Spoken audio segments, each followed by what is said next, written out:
All right, it's 2 o'clock. We have a special edition of the Rip City Drive coming at you right now. The big news from the NBA today, Trailblazers acting head coach Tiago Splitter has agreed to terms with the Chicago Bulls, that according to Shams, to become their next head coach. He took over for Chauncey Billups after one game last season in Portland and coached the Blazers to a 42-40 record and a playoff berth. Sean Highkin, our Trailblazer insider from Rose Garden Report, is going to join me in studio coming up next on the Rip City Drive. We got a big shocker from the World Cup. 64th ranked Cape Verde played one of the pre-tournament favorites in Spain to a 0-0 draw. Right now, Belgium and Egypt are tied at 1 at Lumen Field late in that one. Saudi Arabia and Uruguay coming up at 3. Iran and New Zealand will meet at 6. The Mariners get a day off. They have a one-game lead in the AL West, and they kick off a series against the Orioles tomorrow night at T-Mobile Park.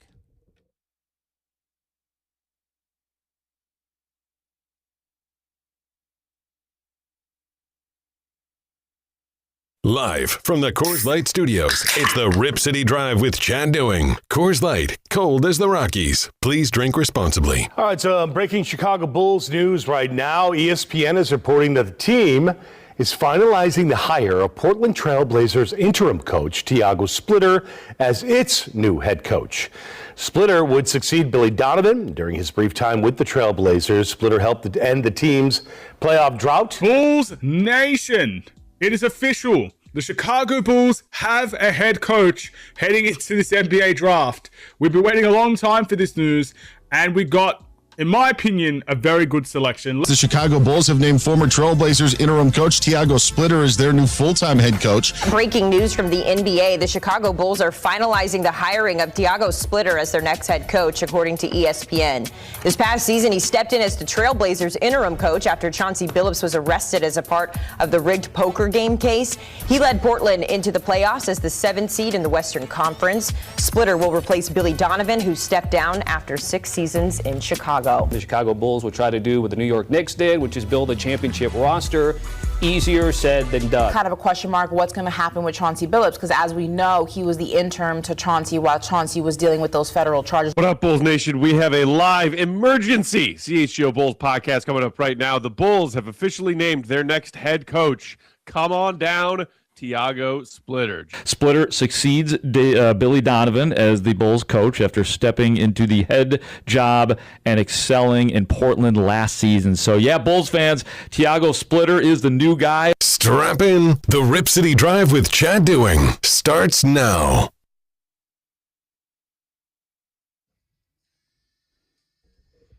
Well, once again, the Trailblazers and NBA news ruined my morning on the golf course. The 5 phone calls from Michael Shacker, embittered texts from all around the 503. Calls from Michael Shacker, embittered texts from all around the 503. And then I realized what had happened. Tiago Splitter has agreed to terms with the Chicago Bulls, according to Shams. We had Dwight on late last week, and he was the one that reported that Tiago was in Chicago having conversations with the Bulls. And you know what? Props to Tiago Splitter. Did a heck of a job with Portland last year, and now he has found himself a home. And joining me now for this special edition of the Rip City Drive, which is kicking off at 2 today, our Trailblazer insider from Rose Garden Report, Sean Highkin.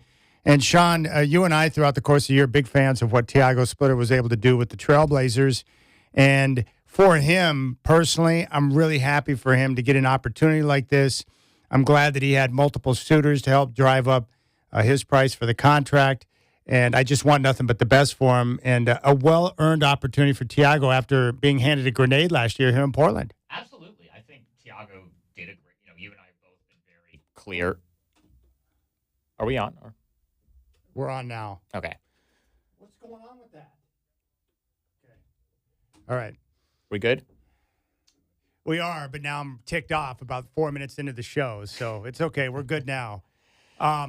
You were talking about just how happy we are for Tiago that he got this job. I mean, yeah, you and I both definitely said that, throughout the year we thought he did a great job. I wrote, not only at the end of the season after they won the play-in game in Phoenix, but then also during and after the series against San Antonio that I thought he was the logical choice to keep the job. And then as kind of the process went on with all these other folks they were talking to, I still wasn't really seeing a lot of names out there that I thought were definitively better than Thiago as an option. But I also understand it from his perspective. Like if I was in his position and I just did the job that I did under the circumstances that he did them in, and you have one situation where they're actively going after you and they want you, and it's you're not going to make the playoffs with the Bulls, a rebuilding situation, but they're giving you like a long runway and you're going to get to kind of, get a fresh start. And then the other situation is the team that you just made the playoffs with under these difficult circumstances. And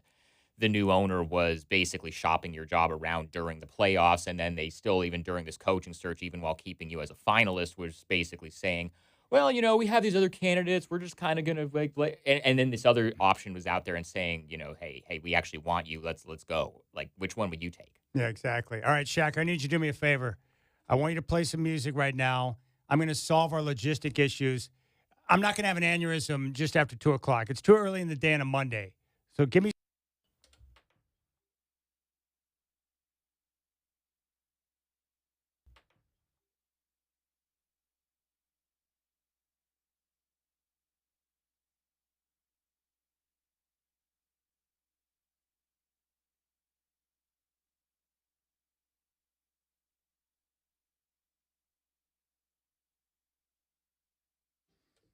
All right, 30 seconds. It took about 30 seconds, and now I feel like I'm mentally relieved. We've got our logistics situation figured out. But then again, when you start at 2 and you're not used to it, that kind of stuff can happen. But Sean Highkin is with us. All right, so Thiago Splitter is going to be with the Chicago Bulls. So a lot of Blazer fans are acting like the Blazers just lost Phil Jackson or Pat Riley. Like, I wanted Thiago Splitter to be the coach, but, I mean, isn't it fair to assume that there are more than just one possible right coach for the Blazers out there throughout this search? I think it's less about losing Thiago and more about what it represents that they lost Thiago, and about the way that this process has played out that I think would be concerning for some people. Well, let's talk about the process. When you say the way the process played out, go into detail on that for people that don't know. So if, it should not, the Bulls' job should not have been the job that Thiago wanted the most, which I was told that Thiago really wanted the Bulls' job, which that shouldn't happen. Like, if you just got pushed into this situation, you made the playoffs with the Blazers, all the players liked you, you had a lot of success. The Bulls are, a team that's in the beginning of a rebuild. That's an organization that, since the Jordan era has not been very well run, doesn't have a really good reputation, kind of has similar ownership, spending, situation, reputation over the last 25 years. In no world should that be a more appealing situation to a head coach than this job. And for Thiago, it was. And I think that's, not a great sign of where things are at. Well, then speculate then. Why do you think Chicago was a more desired spot for Thiago? What happened here in Portland that would he be frustrated with and wanted to seek Chicago? Well, I mean, we can start with the fact that the owner was calling other coaches about his job while he was still trying to coach the team into the playoffs, and that got out, and that was something he had to deal with during the playoffs. There's that part of it. Okay, let's stop right there for a second. So, because again, I want to go back because some people don't know the story like you and I do. Mm-hmm. So, when a new owner takes over, and he knows he's going to have to hire a coach at some point because you've got an acting head coach who's filling in for the season. What is the proper way to go about a coaching search if you're going to talk to other guys and start discussing the job with other candidates while your acting head coach is on the job coaching your team to the playoffs? Do you wait until the season is over? Do you not make any phone calls? Or if you're going to do that, you keep it under wraps so no one knows? What's the appropriate way to do it? If you're going to do it, and it's not really, the best practice usually is to wait until the end of the season, because the thing about NBA coaches is that they're very loyal to each other, and it's very frowned upon generally to be talking to a team about a job that somebody else is currently in, even if people know that, at the end of the season they might go in a different direction. So that part of it was, that part of it was not great. If you are going to make those calls, you have to keep it from getting out. And I think the thing that Tom Dundon miscalculated is that maybe I don't know exactly how it works in the NHL. Maybe in the NHL, people don't talk as much as they talk to each other, but like it was out there everywhere behind the scenes that this was going on while the Blazers were in the middle of trying to make it, trying to make the playoffs. Like that, you can't talk to somebody, talk to a bunch of different coaches and them not tell their agent and then their agent not tell somebody. Like this stuff is going to get out there. Like it was not that just like right away that wasn't handled well even before the season even ended. Okay, so you're okay with Dundon and his new team going for a coaching search. Yeah. But if you're going to do it while you're still in season or in the postseason, make sure you keep that stuff under wraps so it doesn't become public knowledge. Which is basically impossible to do in the NBA because in the NBA, people talk to each other maybe a lot more than they do in the NHL. But the way that all that stuff was handled, I think, was not. And this is just another example of something that Tom Dundon has admitted to himself on that interview that he did with Rich Paul, where he said, I don't understand the NBA. I don't understand how it works. This is another one of those things where maybe maybe this is the way business is done in hockey, but it's not the way business is done in basketball. Now, a lot of Blazer fans just think that Dundon should have given the job to Thiago Splitter. Like, no search is necessary. Where do you come out on that? I think, and I wrote this at the end of the season, I think it's totally fine for them to do a search and see what the best, see who the best candidates are that come up and to talk to a bunch of different people, see what they can, what they can get. You have to remember this organization hasn't done a real coaching search since 2012, which was the one where they ended up hiring Terry Stotts before Dame's rookie year. The Chauncey Billups coaching search in 2021 wasn't a real coaching search. That was always who Neil Olshey was going to hire, like from the beginning. The Becky Hammon and Mike D'Antoni stuff was like basically a PR thing. That wasn't they weren't real candidates.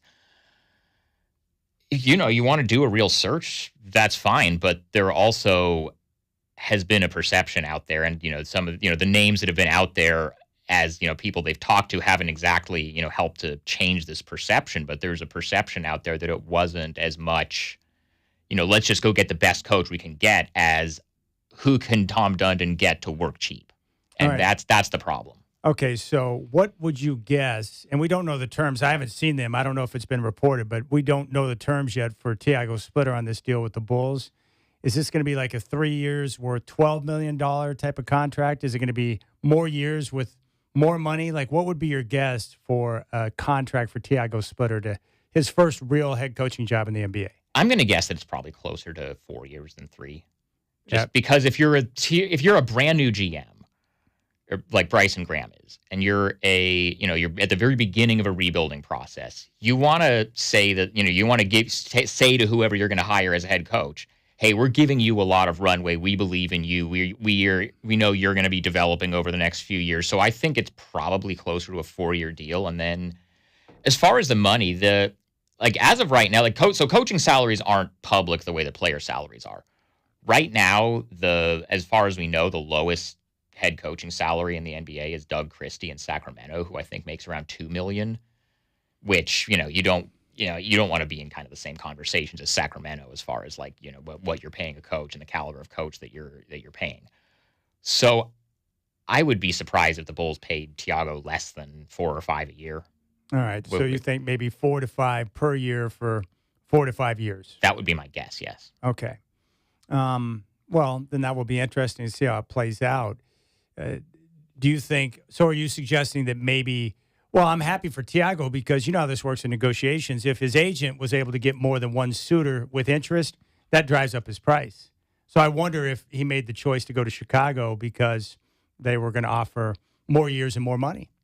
And because they actually were prioritizing hiring him, not just kind of saying, well, we're going to, keep you in this process, but we'll see if we can find somebody else who will, not have as high of a salary required. Like, if I were Thiago, I would have taken that job over this job too, given the way everything's played out. All right. So Tom Dundon, he mentioned that on the podcast, that he's learning the NBA and how it works.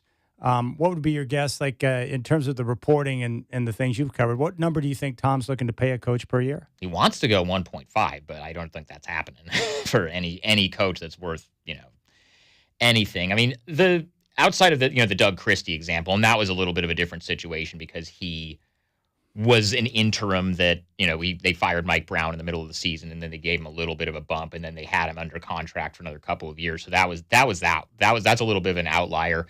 Generally speaking, the lowest end of an actual head coach that you intentionally hire as a head coach is between 3 and 4. Most coaches are between 4 and 8. Chauncey, I think, was around 5 after he signed his extension before obviously everything went down. The highest end coaches like the Eric Spoelstra, Steve Kerr, those types of guys, those guys are well over 10. Steve Kerr, I think, is closer to 20. Yeah. But I think 3 is probably the lowest you can And then disrespectful. All right, so Tiago Splitter was one of the finalists, and then the other. All right, so Tiago Splitter was one of the finalists, and then the other two, I'm assuming Coach Lashbrook and Coach Nori, right? That is, as far as I know, those are the two that are left. What have you heard about those two guys in regards to what people think about them around the league? Well, they're both, they would both be first-time head coaches, just like Tiago was. The experience levels are very, very different, though. Said ready for Brett. Yeah, that's fine. Well, this has been a first segment of greatness right here. Jeez. All right, telephone lines open, 503-248-0620. 503-248-0620. We're talking about Tiago Splitter, who has been hired by the Chicago Bulls. We'll take a look at a deeper dive on these two potential candidates for the Portland Trailblazers and what's next. When do we expect the hire to be done? Sean Heiken, our Trailblazer insider from Rose Garden Report, is in studio. Telephone number 503-248-0620. You could jump on board. You got the Rip City Drive.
God damn.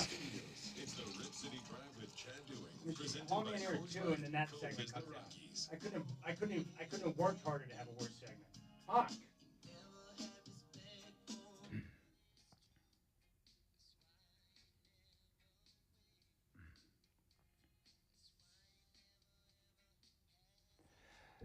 All right, Rip City Drive. We have started, and we'll wait and see if anything leaks out in terms of what the terms of that deal are. Heiken believes, and we'll wait and see if anything leaks out in terms of what the terms of that deal are. Heiken believes that it could be somewhere around 4 to 5 years in length and roughly $4 to $5 million per year. So the Trailblazers now will move on with, I guess, 2 finalists that remain in Coach Lashbrook and Coach Norrie. When do you expect a hire to be done? I mean, it's not absolute necessary that they have the coach by draft night or at the start of the new league year, but when do you think it would make sense to have that new guy in place? I think you'd like to have something done by the end of this week because, to your point, what you just said, going into draft week, and even though the Blazers don't have a pick in this upcoming draft, so it's not absolutely necessary for them to have a coach, just like it wasn't necessary for them to have something in place by the draft combine a month ago, since, the draft itself is not really a factor for them. But next week, traditionally, is when a lot of the big offseason movement and trades and all that stuff that the Blazers may or may not be involved in is going to be happening. I mean, if you look at like this front office, since this front office regime took over, the big offseason acquisitions that they made. Jeremy Grant in 2022, that trade happened maybe 2-3 days before the draft, but it was that week. Denny Avdia 2 years ago, that was the night of the draft. Drew Holiday last summer, that was a couple days before the draft. So if they were to do something, usually those types of moves happen the week of the draft. So if they do make some big, whether it's, the Giannis stuff, the Jaylen Brown, whatever, some of these other stuff, something that hasn't been reported, whatever the case may be, a lot of stuff around the league is going to happen by, around like the week of the draft, maybe like the day of or the couple days before. And if you're going to make a big decision like that about if you're going to trade for, somebody big like that, you're probably going to want to know by then who's going to be coaching the team that you're putting together that's going to look a lot different from last year. So I would say you would ideally want a hire to be done by this week, but also going back to that 2012 coaching search, if I remember correctly, they didn't hire Terry Stotts until like August. Yeah, that's true. And I would imagine, too, if you're going to go after a big name, isn't that big name going to want to know who's going to be coaching him? Depends on who the big name is and how much convincing you have to do of that big name to stay, re-signed. If it's a Giannis situation, Giannis only has 1 year left on his deal before he can become a free agent. So you're going to have a lot of, it's going to have to kind of be catered to them. If it's somebody like, let's say the other name that's kind of been thrown out there now, Jaylen Brown, he's got 3 years left on his deal. He's not really, it's not like he can say, oh, well, I'm not going to go there because I don't like the coach. He's got 3 years left on his contract. So it really depends on who it is and how much of a, big personality and a big presence and influence that player is going to have. But if there's going to be anybody that I think is going to be influencing the coaching hire as far as players are concerned, I would think it's probably more going to be Denny Avdia and Damian Lillard that would maybe have a say if anybody is. But from what I've heard, I don't really think any Blazers players are really that involved in the process. I think it's Joe Cronin and Tom Dundon that are really leading it. All right, Sean, let's take a look at each of these finalists for the Trailblazers. Let's go ahead and start with Micah Norrie, who's an assistant in Minnesota. What do you know about Coach Norrie? That's a very well-regarded coach. He's been, he's been kind of around. He's been, he was in Sacramento for a little bit. He and Chris Finch were together, a couple different places, Denver. They've been together for a long time. And Micah Norrie, actually, outside of Tiago, Micah Norrie does have the most head coaching experience out of anybody, that's been kind of in this finalist group. Because remember, in the 2024 playoffs, there was that weird accident during a game in the first round for the Wolves where Chris Finch, I think it was Mike Conley that ran into Chris Finch and he tore his knee up. And so because he had a pretty major knee surgery, he couldn't coach most of the playoffs. And Micah Norrie stepped in as acting head coach during that playoff run. And this was in 2024, the first of the 2 years that the Timberwolves went to the Western Conference Finals. And so that went really well. That was a pretty good audition for him. And since then, he's been kind of one of these guys that's been in these conversations. I know he interviewed for the Lakers job when they ended up hiring JJ Redick. He was in the mix for that one. He's one of these guys that's kind of in the mix for a lot of these jobs and kind of comes in second or third in a lot of them. But, that's a guy, for however critical we've been of, the way that this process has played out and the way that maybe Tom Dundon has handled the coaching search. If it does end up landing on Mike Inori, we can say, yes, it was bad process, but that would be a totally viable choice for a coach and a good coach. All right, so Mike Inori, if he ends up being the guy, that would be a hire that you would think would be a good one, and obviously a coach who's well respected around the league. Yeah, no, that would be if it ends up hiring, if just in a vacuum, putting aside all the ownership stuff, all the weird stuff with Thiago and Chauncey and whatever. If you just told me in a vacuum the Blazers had a coaching opening and they hired Mike Inori, I would say that's a good hire. That's a good choice. Okay, that's great. Now, two other people, and you today told me the same thing, that Mike Inori may have interest elsewhere outside of Portland. Yeah, the only job that's now that the Bulls job is filled, and he was one of the finalists for the Bulls job too, by the way. So that's another job that he was in the mix for. So he didn't get that one. The only other job that's open right now is Dallas, and that because they just got parted ways with Jason Kidd. And from what I understand, a lot of the candidates that they're going after are kind of in that mold of young assistant, Mike Inori's not young, he's in his 50s, but assistant where this would be their first head coaching job. And it's more of, that type of thing as opposed to somebody who's been a head coach before. Those are the types of names they're looking at. And if those are the types of names you're looking at, the two that I think were, the most, highly sought after in kind of that realm, one was Sean Sweeney from San Antonio, who took the Orlando job last month. And then I think Mike Inori would be the other one. So, and then if you're Mike Inori, this is also, a thing of, we don't know where the Mavericks are at in their process. I think it is important for them to have a hire done soon because they do have a top 10 pick in the draft and they do have a lot of stuff, going on, actively next week. So that you would think they want to get their stuff figured out soon too. But if you're Mike Inori, once again, just like how, Thiago thought that the Bulls job was maybe more appealing than the Blazers job, if you're Mike Inori and you've heard whatever you've heard about, the way that things have gone down here in the last couple of months, and then on the other side, you've got, an organization where that ownership, for whatever you want to say about them being willing to greenlight the Luka Doncic trade, whatever, that ownership group has money. You've got Masai Ujiri there in place as the president of the organization, and you've got Cooper Flagg, and you get to coach the team that's going to get built around Cooper Flagg, the rookie of the year, number 1 overall pick, all that.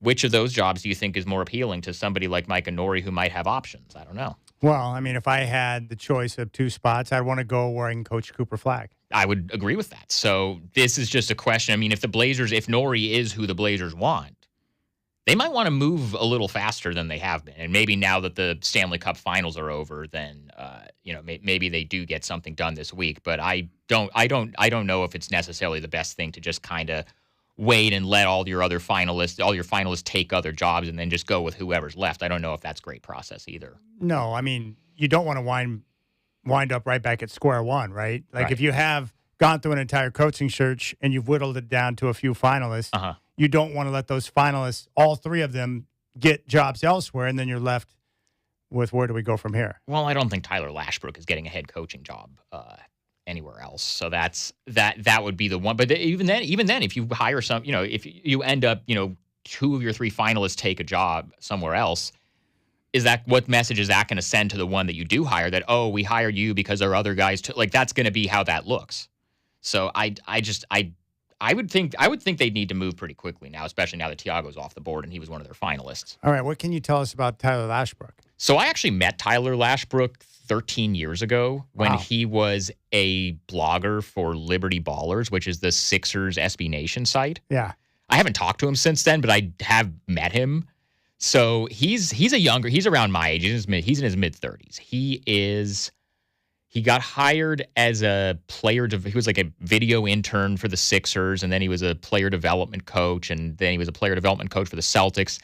And then 2 years ago, he was the head coach of the Maine Celtics, their G League team. And then last year, he was promoted to an assistant job on Joe Mazzulla's staff with the Celtics, but he's still a behind-the-bench assistant. So it would be quite, and from everything I've heard about him, like I said, I met him 13 years ago before he was actually working in the NBA, and I haven't talked to him since then, so I wouldn't say I know the guy at all. But from everything I've heard, people like him, people think he's smart, but it would be a pretty significant leap to go from a back of bench assistant to a head coach. And that would be a high. I mean, maybe he's the next Eric Spoelstra. It's always possible. But I would just say that if that's who they end up going with, it would not do a lot to change the perception that the main priority for the new ownership group is, saving money.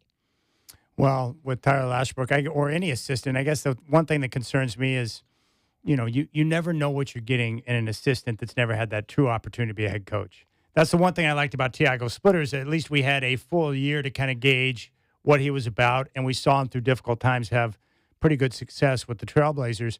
But with these assistants, I mean, over the years, I've seen a lot of guys who got hired that I swore up and down were going to be good coaches, but they weren't.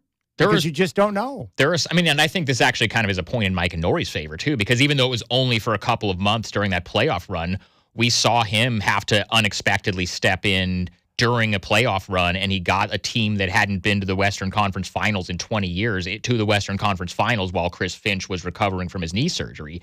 So there is a little bit of that. And also, then the fact that, the Timberwolves made it back to the conference finals again the next year, and Mike and Nori, by all accounts, is a big part of, everything the Timberwolves do there, and everybody there speaks very highly of him. I know Anthony Edwards has spoken very highly of him in the past, so he has, good relationships with stars. So, but, to your point, it is true. It's very hit and miss with these, these assistant coaches, because sometimes, it's a guy like, nobody had really heard of Jordan Ott before the Suns hired him last year, and he did a great job in his first year with Phoenix. And then, on the other side, a guy that's in Portland right now on the coaching staff that's very well liked as an assistant, but Nate Bjorkgren, when he got hired as a head coach of the Pacers, and it was a complete disaster. So, you never know. It could go one of two different ways. Or, remember when, Brian Shaw was, the, guy that was, next up to being a head coach for years and years, and then he finally gets the Nuggets job. Doesn't go well. So, I mean, it's definitely a risk, but, the thing I'm trying to square here is, if the Blazers, I'm sure we're going to talk about roster stuff and, what the next couple weeks are going to look like a little bit more down the line. But if they're really trying to take the next step of, okay, now they've gotten back to the playoffs, they were in the play-in, now they don't want to be a play-in team anymore. They want to be an actual top 6 playoff team and have a chance to maybe get out of the first round or even go further than that, which I think all indications are that's what Joe Cronin wants. That's what Tom Dundon wants after the way that this season went. They want to build on that. Hiring a first-time head coach that's very, very inexperienced when that's your goal and you make, if you're going to make whatever big swing, I don't think they're going to trade for Giannis, but let's say they do trade for Giannis. And it's okay, we got Giannis. We're trying to win the title now because we got Giannis. But here's this second-row assistant from the Celtics who, nobody had heard of before, 3 weeks ago when he was reported as an assistant. That's going to be who we think. If that's who they go with, they better be right about him being of the caliber of this other stuff. Yeah, and if you're going to make a big swing for Giannis, then I could make the argument that neither Splitter, Lashbrook, or Nori would be the right call. That's where I'd want to go with more experienced coach to be able to lead a veteran-laden club that has their eyes set on making a deep run in the Western Conference. I was really intrigued by the idea of Jeff Van Gundy when that was reported as a possibility. Do you think that was a legitimate report, or was his name thrown into the mix to, give the perception that they were doing a full-scale coaching search? I would say a combination of the two. I think that definitely was part of why that was out there, but I also think that Jeff Van Gundy hasn't been a head coach in 19 years. Yeah. And he might have just been so wanting to get back into it that he would have been willing to take less money than what somebody of his, stature you would think normally would get. So I don't know how. I mean, I do know that he didn't advance to the current finalist stage. So maybe if all their other candidates go off the board, maybe they circle back to him. I don't know, but I was really intrigued by that. I mean, first of all, it'd be great for us as far as content and coverage and stuff. But I also think he could have been a good influence on Tom Dundon because, I mean, just think if the things like the hotel checkout stuff, which, we heard all the stuff about how it messed up, the masseuse's, daily routine on game days, all that stuff. Tiago probably felt like he couldn't say anything because he was an interim. Jeff Van Gundy would have the clout to go to Tom Dundon and be like, hey, man, this is not cool. This can't be how we do things. And he has enough influence and enough, respect and stature and reputation that he could have maybe, made some change there or gotten someone to listen. But maybe I don't know. Maybe that's why he didn't get the job. I don't know. But that was the one that was really intriguing to me out of the names that it didn't advance to the current stage. Yeah, it's interesting. And I wonder, too, and I don't know, but, that's one of the things I liked about Tiago as a younger guy, someone that wasn't too far removed from the game. I often wonder for a guy that hasn't been a head coach in 19 years, like Van Gundy's great, but is it different today communicating and connecting with the younger players? And would someone who is older and has been around for a long time be able to do that the same as a younger guy would? I don't know the answer to that, but that was one thing that went through my mind. Well, Van Gundy hasn't been completely out of coaching. He's the last 2 years he's been, after he got laid off by ESPN a few years ago, the last 2 seasons he's been an assistant on Ty Lue's staff of the Clippers. And yes. Ty Lue is somebody that's very well regarded and is, one of the most well respected coaches in the league and is very popular with players. And he's, Van Gundy is like his trusted guy. So it's not quite the same thing as like the immediate thought that I had when he was kind of flown out there as a candidate was, remember when the White Sox hired Tony La Russa like 3 or 4 years ago and it was just a complete disaster. And he hadn't been a manager in 10 years and he was just completely out of touch with everything with the current game. I don't think, because Jeff Van Gundy has been on TV so recently and has been calling games and knows the league currently and has just over the last 2 years been an assistant on a very well-regarded coach's staff, I don't think it would have been quite the same thing. So that would have been intriguing to me if that was actually the direction they go, but it doesn't sound like he's really in the mix anymore. Yeah, so a guy like Van Gundy, because he's been connected either through broadcasting or as an assistant with Ty Lue, has an understanding of the players, knows a lot of the guys, he'd probably be able to step in and continue to do a good job, like we've seen before as head coach. I would have thought that was interesting. All right, so are there any other finalists? It's just the two that we know of, Lashbrook and Norrie. As far as we know, those are the two that are in the mix. It's always possible that, let's say Mike Norrie takes the Dallas job and then they decide, we don't know if Tyler Lashbrook is ready. Maybe they reopen it, but it sounds like those are the two that are left now that Tiago is going to the Bulls. How often do teams circle back when they lose a candidate? You're down to two. How often do teams go back and start conversation again with someone they've already talked to? All sorts of things happen. Nobody's out of it until they're out of it. Remember last year when the Knicks fired Thibodeau, and then they were calling like half the teams in the NBA trying to talk to like Jason Kidd and Billy Donovan and Ime Udoka. Like they were trying to talk to like currently under contract head coaches, and then they were trying to get like they were doing all of this, and Mike Brown was like their probably 7th or 8th choice for a head coach, and then look what just happened earlier this week with that. So, like, you never know. This stuff could take a lot of this stuff. Or, even back when the Blazers hired Terry Stotts, like, people thought that was a pretty unexciting hire at the time. He'd been a coach of the Bucks and the Hawks, but nobody really thought of that as like, oh, that's an amazing hire. And then he had a disaster. Search after they let Thibodeau go and they settled on Mike Brown was considered a complete disaster. After they let Thibodeau go and they settled on Mike Brown was considered a complete disaster. Just because they tried to go after half the actually currently employed coaches in the league. Mike Brown is a perfectly fine choice for a coach in a vacuum, but the way the process played out was just wild. And we've seen that happen before in sports. Even Pete Carroll, when he went to USC, he was like their 4th choice. Yeah. A lot of times you miss out on your 1st or 2nd choice, but sometimes it's the 3rd or 4th choice that turns out to be the right one. I thought Mike Brown was a mess of a hire. It turned out to be the right coach, and I credit, as painful as it is, James Dolan did a good job because he got his front office in order with Leon Rose, and then he made the call to get rid of Thibodeau and brought in Mike Brown, and they won a championship. He gets credit for that. Absolutely. All right, we'll keep things rolling. Sean Heiken, our Trailblazer insider from Rose Garden Reports in studio, and we'll take a look at the roster and the upcoming offseason, which is right around the corner, coming up next here on the special edition of the Rip City Drive.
All right, Sean Hyken is hanging out with me. Special edition of the Rip City Drive, which we kicked off at 2 with the news that Tiago Splitter is going to be the head coach of the Chicago Bulls. And right now the Blazers have 2 finalists, Mike Nori, who's an assistant with the Minnesota Timberwolves, and Tyler Lashbrook, who has been doing work with the Boston Celtics. And we'll see when that hire is going to come down. Of course, how many other job openings are there right now? So we got just Portland Dallas. and Dallas. Yeah. All right. Chicago just got filled. Orlando got filled. New Orleans got filled. All right, so the Trailblazers roster.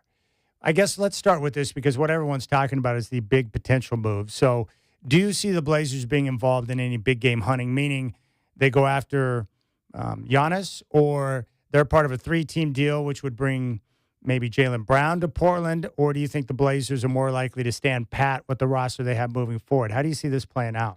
I think they'll try to go big game hunting. It's just, it's hard to get these deals done, so I don't know if they're going to be successful at it. I mean, we've known since the deadline that they want Giannis. I don't think that's going to happen because I think it's been made very clear that Portland is not a place that Giannis would be interested in re-signing or in playing. And I think that'll ultimately scare them off from giving up everything they would have to give up, because then you're giving all your stuff up for a rental for a guy that doesn't even want to be here. And as you and I have talked about both, we neither of us think that's a very good fit. I think Milwaukee would like to have Portland be involved as the third team. In order for that to happen from the Blazers' end, I think they would need to be getting something back that would be worth their while to do that, which I don't think any of the stuff that Miami has, which is hilariously the same stuff that they were trying to get Dame for 3 years ago, would really qualify. The Jaylen Brown thing is actually pretty interesting to me. I actually think that one, if Boston actually does decide, hey, this run with him and Jason Tatum was a great run. We won a title, but we just blew a 3-1 lead as a 2 seed in the playoffs. We need to maybe do something different and really take a swing and try to get Giannis. That's one that I actually think could make some sense for the Blazers if that actually is on the table, with Giannis going to Boston and then these guys sending Milwaukee their picks, and then I would think the money would be Jeremy Grant and Shaedon Sharpe in that scenario. Yeah. That's a move that is intriguing to me, Jaylen Brown, because you'd have 3 years of team control with his current contract. Clearly, there's some type of divide between Jaylen Brown and the team. And the question is, will they make a move now, or do they want to move forward with both Brown and Tatum? But the weird part is, as much as you and I don't like the fit of Giannis here in Portland, for the way Boston plays and as many threes as they shoot, Giannis doesn't really seem like the perfect fit for that roster either. See, I actually disagree. I think that's the type of roster you need to put Giannis on to be effective. Because remember, think about that team that won the title in Milwaukee in 2021. Everybody else on that team besides Giannis could shoot at every position. They had, Drew Holiday when he was a lot younger. They had Chris Middleton. They had Brook Lopez, who could hit the 3 as a 5. They had Bobby Portis, who's like a stretch 4 type of guy. Pretty much everybody else on the team besides Giannis could shoot, and that's why Giannis was so dangerous, because he could basically play center and play around the basket, and everybody else on the team was a threat to shoot. You put him on a team like Boston, where it's like they're going to have Jason Tatum next year, fully recovered from the Achilles, and they've got other shooters like they got like Peyton Pritchard, Derek White. Like they've got these other guys like. And, you can put Giannis in that type of system, and I think that's going to be a much better fit for him than what, he would have here, where it's like, okay, they've got, Denny's not a great outside shooter. Tumani got better as an outside shooter. He's not a great outside shooter. The only guy on the current upcoming Blazers roster that is a great shooter is the guy that's 36 and coming off a torn Achilles and is probably not going to be able to play starter minutes for a whole season. Yeah, that's very interesting. Jaylen Brown on this team would be very intriguing. I love his game. He's a great player, great two-way player. He can do just about everything you want him to do. You know what I look at it as?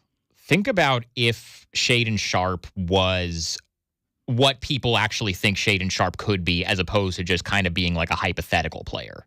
Like that type of, super athletic, really, physically gifted two-way wing who can create his own shot and, is physically gifted enough to be like a solid. I wouldn't say Jaylen Brown's an elite defender, but he's a pretty good defender.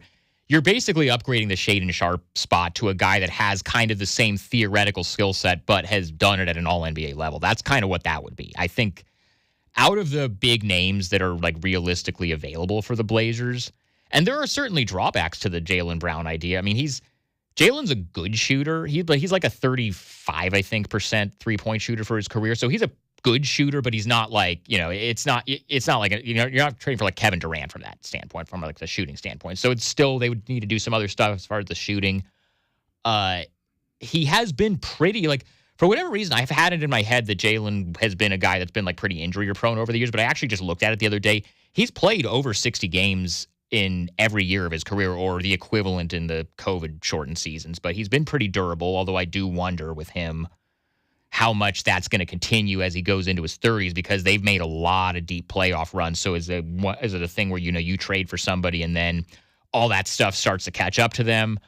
And then obviously the money is a big thing too, but the Blazers also just like have their other guys. Like he has 3 more years left on his contract, which ends at like 65 million for the last year, 3 years from now, which is a lot of money. But the Blazers also have like the rest of their books are in pretty good shape where, they've got, they've still got, Tumani Kamara's on a really, affordable contract. They're going to probably have to extend Scoot if he's not included in one of these trades, but that's probably going to be a manageable number. They've still got 2 more years before they have to really, pay Denny Avdia market rate, and he's not on the super bargain contract that he's on now. Klingon is still on a rookie deal for another couple. Like, you can absorb a salary like that and not be going up against the apron. So I think if they can get the deal worked out where, if Boston actually is willing to put Jaylen Brown on the table to get Giannis, which we don't know for sure. It sounds like they might be open to it, but we don't know that for sure.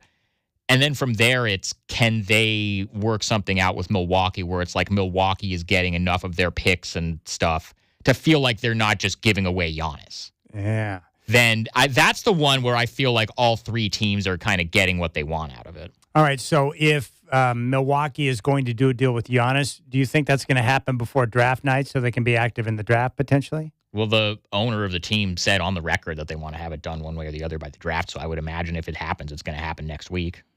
Okay, that's pretty exciting. Very interesting. But at the very least, if the Blazers, let's say they try to go big game hunting, but nothing materializes, can we assume that they need to do some type of consolidation trade based on the logjam of guards that they have? I think you have to. I mean, we've seen and I know they had a lot of injuries throughout the year, but they had pretty much all their guys in the playoffs.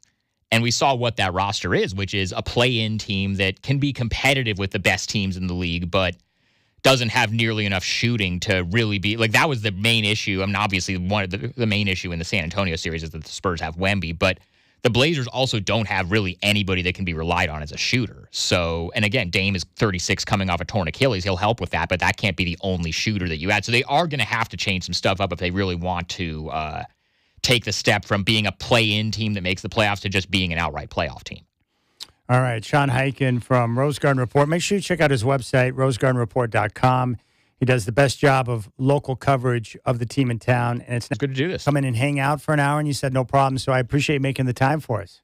Yeah, of course. Always good to do this. Hang out for an hour, and you said no problem. So I appreciate making the time for us. Yeah, of course. Always good to do this. All right, Sean Highkin. We'll keep things rolling. Rip City Drive all the way up until 6 o'clock tonight. Telephone number 503-248-0620. If you want to jump on board, it is open to you. You got the Rip City Drive on your home of the Blazers, Rip City Radio 620.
All right, what's going on now? 3 o'clock, Chad here. Hope you're enjoying your Monday afternoon. We start with the NBA. Big news. The Trailblazers acting head coach, Tiago Splitter, has agreed to terms with the Chicago Bulls to become their next head coach. That, according to Shams. Splitter took over for Chauncey Billups after game number 1 this season and coached the Blazers to a 42-40 record and a playoff berth. That leaves the Blazers with 2 candidates, Tyler Lashbrook and Micah Nori from the Celtics and the Timberwolves. We got a big shocker from the World Cup on to favorites in Spain to a 0-0 draw. Coming up later on today, Spain to a 0-0 draw. Coming up later on today, we've got Saudi Arabia and Uruguay, followed by Iran and New Zealand. The Mariners get a day off. They'll kick off a series tomorrow night against the Orioles at T-Mobile Park.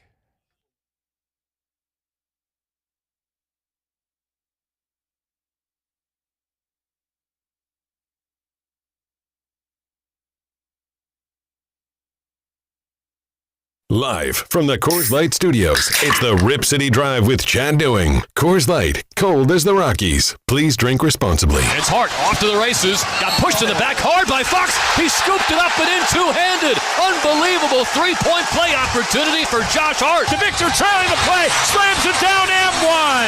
Foul on Mitchell Robinson. It'll be an and one coming up for Victor Wembanyama. Castle back to Devin. Thought about reloading. Kicks it to Wemby. Down the baseline. Slams it down. That one saw him worth more than 2. Brunson matched up with Wembanyama left side, crossed him over, took him inside, pump fake, right hand layup, banked it in. What a finish from Jalen Brunson. He's got 36 points. It's a 4-point game. It is crunch time again for the 5th time in 5 games in the finals. Brunson down the lane, lefty layup, ties the game.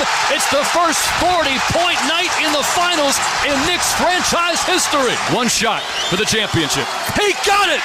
4-point lead, 7.5 to go. De'Aaron Fox across midcourt with 5. Left wing handoff to Wembanyama with 2. Takes a 3 that he misses too strong. It's happening, Knicks fans. It's happening. It's been 53 years. But for this moment, it was well worth the wait. A playoff run that'll go down in history and a team that will live forever. Next stop, the Canyon of Heroes. The New York Knicks are NBA champions. Eyes on team. We were a team. We've been a team the whole time. But I want to say something to New York. Hey, New York, I'm sorry it took so long, but here we are, and hopefully it won't take that long again. Yeah! Strap in. The Rip City Drive with Chad Doing starts now.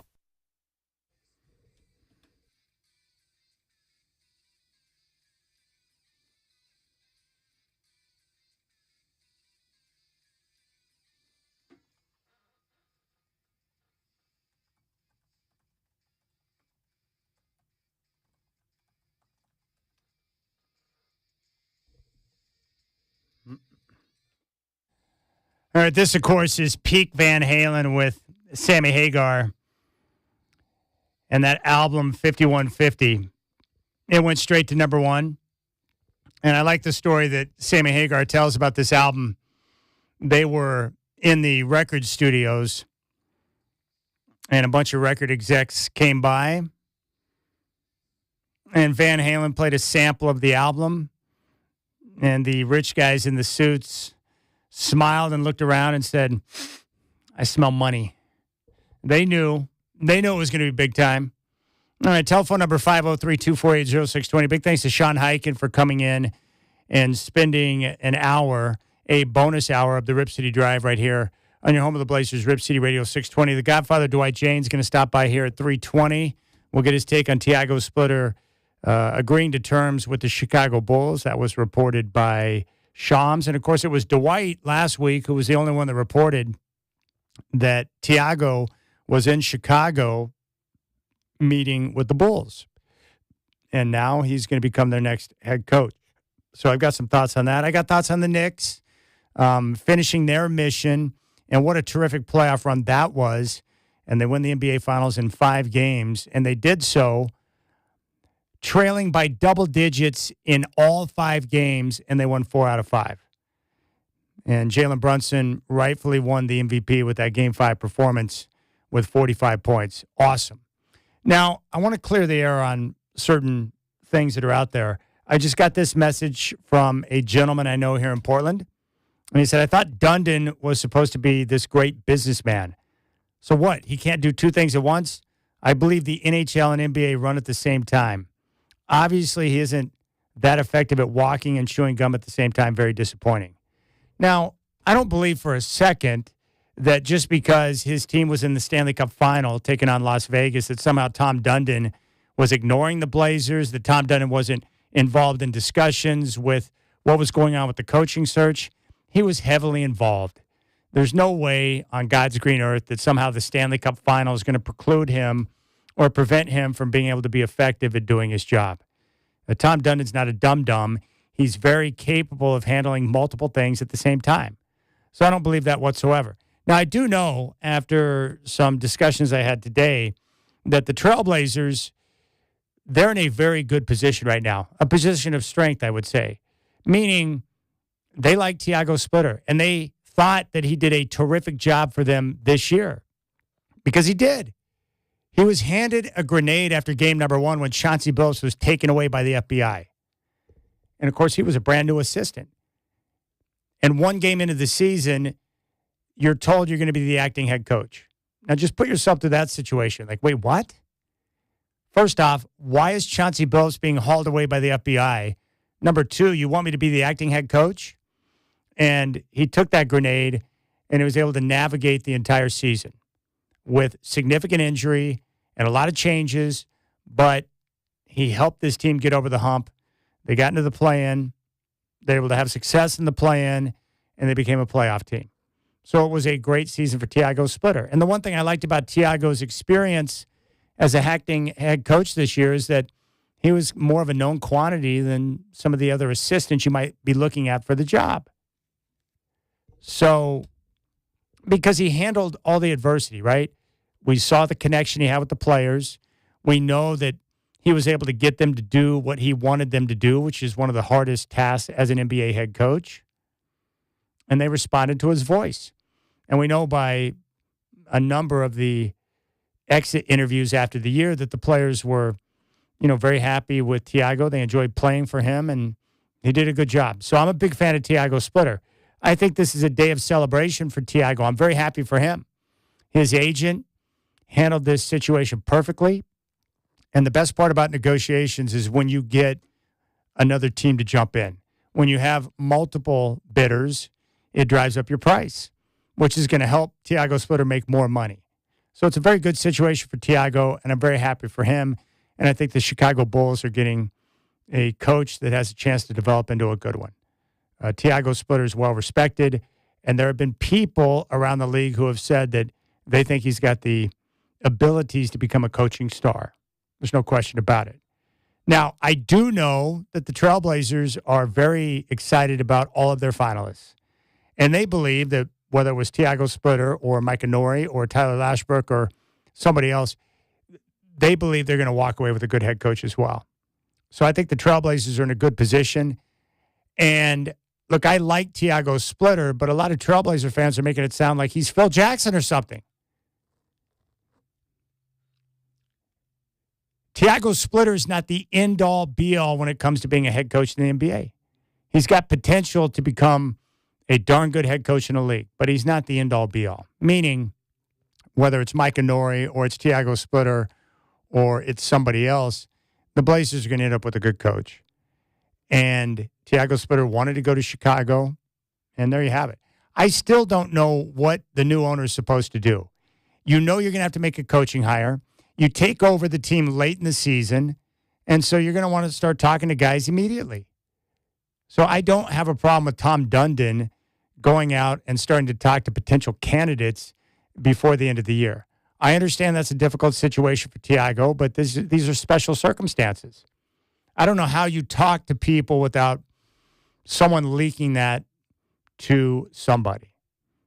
And I think the Trailblazers were right to do a head coaching search, because if you have an opening and you've got a new owner and you don't go through the process of doing a full coaching search, I think you're doing a disservice to the team. The more people you talk to, the more individuals that you gain information from, you come across guys that turn out to be maybe better candidates than the one you have based on the conversations that you have when you go through a full search. So I don't have an issue with the Blazers doing that. Now, did Tom Dundon maybe misstep a couple of times when he first took over? Yeah. But we're talking about minor missteps, where he's learning the NBA game, and that's going to be a part of it. But I'm okay with the Blazers having a different head coach than Tiago Splitter. I just don't think Tiago Splitter was the only guy who was a good fit with the current roster. Now, the one thing that Dwight will talk about, and I talked to him on the phone earlier today, and I am a big believer in this, continuity. And for a franchise that's undergone a lot of change over the last couple of months with Tom Dundon and his team taking over, I've always been a big believer in continuity, whether it's an offensive line in the NFL, getting all 5 starters back to where they understand each other and the footwork and the chemistry. They're all on the same page. Like, I like chemistry in sports. Same thing with the Knicks this year in their playoff run. You've got a group of guys who played together at Villanova. They brought them together on the Knicks, and you have a team that's been together now for a few seasons. You could see the chemistry, the understanding, and just the continuity of that lineup, and they were finally able to catch fire. Like, I'm a big believer in continuity, and I can make a good argument that, having Tiago come back to be head coach with all the changes that have gone on and having the young guys, and then you bring in the added pieces throughout the course of the offseason, having that continuity may have helped them, continue to build upon the principles that they had gained over the last couple of years under Billups and under this year with Tiago Splitter, who was an extension of what Billups wanted to do. So they're going to miss out on continuity, but that doesn't mean they can't overcome that. And if it ends up being Mike Inori, I think the Blazers will be very happy with their search and their process. And you move on and you get ready for the start of the new league year in July or at the end of June. So I think the Blazers are operating from a position of strength. I don't think this is the end of the world. And I'm very happy for Tiago Splitter for getting a good opportunity with a team in Chicago. And hopefully he got himself paid in the process. So props to him. Now, I've asked a couple of people today if it is absolutely necessary that the Blazers have their coach named by the draft. I was told no. I said, is it absolutely necessary that you have your coach named by the start of the new league year? And I was told no, it's not necessary. You want to have your guy in place at some point, but the coach is going to be coming on so late in the process that it's not like you're going to lean on their input as you get ready to operate through free agency and the trade season. So, the Blazers, although I do expect them to name their head coach here in the next week or two. So we're getting closer, and we'll find out interest in the Dallas situation. And why wouldn't you? They have Cooper Flagg in the Dallas situation. And why wouldn't you? They have Cooper Flagg. And they have Masai Ujiri, but mostly Cooper Flagg. I would love the opportunity to coach Cooper Flagg. I love his game, great all-around player. And he's young. All right, when we come back, we'll dive into the mind of the Godfather, Dwight Jaynes, and get his take on Tiago Splitter. And we'll see what he knows about Tyler Lashbrook or Mike Inori. And we'll get his take on what we can learn from Tom Dundon through his great success with the Carolina Hurricanes, who won the Stanley Cup last night. Pretty awesome. All right, you got the Rip City Drive. Hope you're enjoying your Monday right here on your home of the Blazers, Rip City Radio 620.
All right, big credit to our next guest. He was the one who reported that Tiago Splitter was in Chicago last week meeting with the Bulls, and now we get intel. The Godfather Dwight Jaynes is back. And Godfather, props to you for your work and your intel on Tiago. Father Dwight Jaynes is back. And Godfather, props to you for your work and your intel on Tiago Splitter. Last week you reported he was in Chicago, and today we get word that he's going to sign on to become the next head coach of the Bulls, and I guess not a big surprise. Not really, Chad. I guess I'm blessed to have been in this position covering the NBA for so many decades. I do have a few sources still left out there, and I knew that was correct. And I didn't want to go any further because I didn't want to put any pressure on him or anyone else as far as making the deal. But I kind of had a feeling that today might be the day. But I'm happy for him. It appears to be what he wants.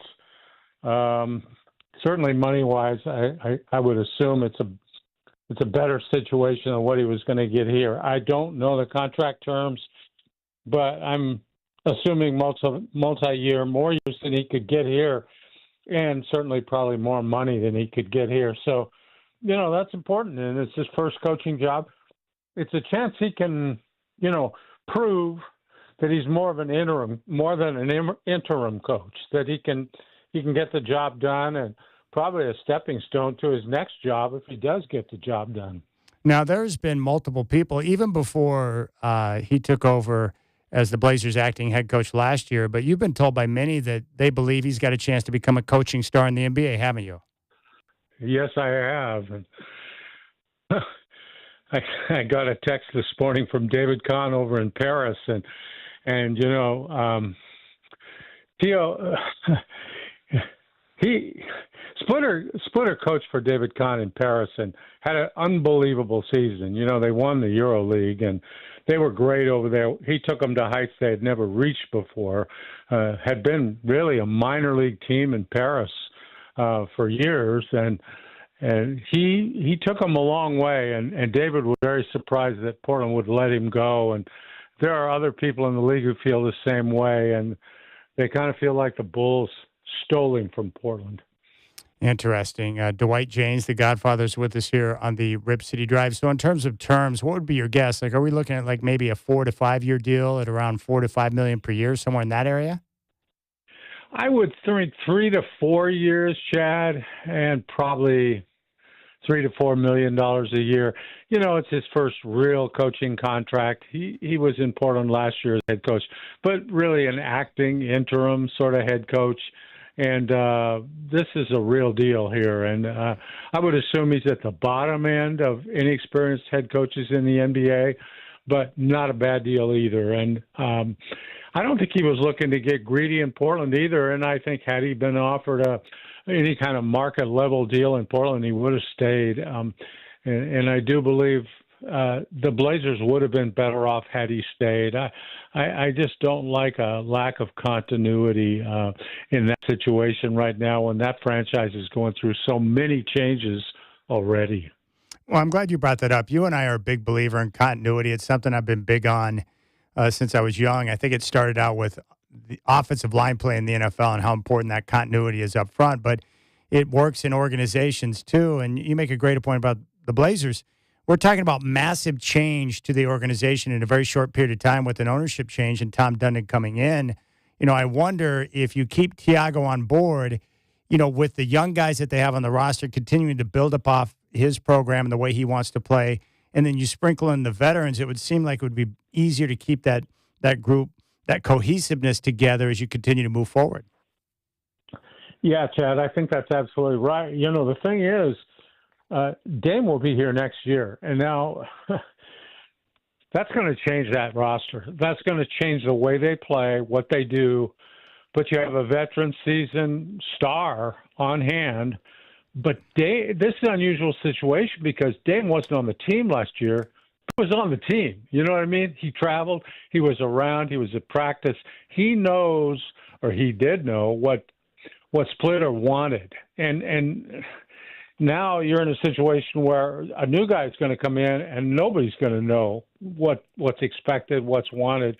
And that coach coming in is not going to know the players either. And I think It would have been better to have some continuity with the system, with the way they want to play.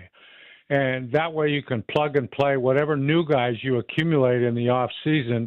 And it makes it a lot easier for a franchise that kind of thinks it's going to make another step forward this year. So in that respect, a new coach, it takes a while. And, even in a good situation, it takes a while. So we'll just wait and see. I have a feeling that their method and their hope, their aim is to go out and get a really solid coach. And if they do that, it shouldn't be a major problem. But whatever Splitter does the rest of his coaching career, people are going to say, wish he was still here. It's kind of like the Rick Adelman syndrome, where you let Rick Adelman, Jeff Petrie get away, and then you got to live with what they did in Sacramento. So we might be looking at another one of those situations. How nerve-wracking is it for teams to hire an assistant with no head coaching experience? Like, it must be hard to project exactly what they're going to become when they haven't had that role before. How hard is it for teams to know what you're going to get out of an assistant as head coach? It's a big gamble, Chad. You know that. It really is, because you just don't know what's going to happen. You don't even know what the temperament of this guy is going to be when he comes in. He might have been the most mild-mannered guy in the world as an assistant, but now put him on the spot, put him in all the pressure, all the media stuff, and all the things one-on-one with the players. Is he going to act the same way? Will he react in the same way in situations? You just don't know that until he's in that spotlight. So, whoever comes in, unless he has vast head coaching experience, and my preference would be to get a guy with experience with his team. If you really think you're ready to take another step, go out and pay for a guy with some years of experience in the NBA who's had success. And, of course, that's Jeff Van Gundy. It's Terry Stotts. It's any number of other guys who might be out there looking for a job right now. Well, would your choice of head coach be different, meaning if you know you're going to get Giannis, or Giannis agrees to come over and you make a deal for him, does it change based on what you would do if you had the same group moving forward? Good question. I would tend, if you got Giannis, now that puts you in a whole different stratosphere. Then I'd want a guy who's coached teams in the playoffs, who understands all that, who knows how to deal with veteran players, because they're different. You know that. They're different types of players.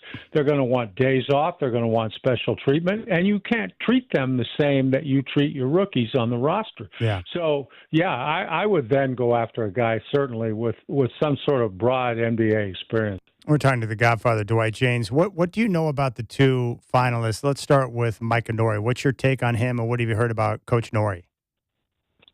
Of all the assistants that have been on their lists, I think I liked him the best from the start. He's got a broad base of experience with several head coaches, several teams. He's been around. He's very experienced, seasoned, I would say. I would like him the best. It comes from a system most recently in Minnesota where they played competitively. They defended well. They had a superstar on their team, a couple of them actually. I think he would be my choice of what's left. I just keep hearing he's not wild about the Portland job. He's interested in the Dallas job, and who wouldn't be? I'm not sure they get him. I just don't know. We'll see. What do you know about Tyler Lashbrook? Very little. An assistant coach with not an awful lot of experience. I like those assistants who've bounced around a little bit and have really had a broad experience with different head coaches, meaning they've been exposed to different systems, different ways of doing things, so that they can kind of pick and choose, what they'd like to model their system after, instead of that guy who comes in and he's only been with one coach and he's just going to copy whatever that guy did, or he's going to make mistakes trying to do things on his own. So I don't know much about him. And what I had heard, Chad, frankly, is that they like him, but they liked him more as an assistant coach. And they were thinking of, when we make our head coaching, we'll have interviewed this guy and we can bring him in as an assistant coach. Huh.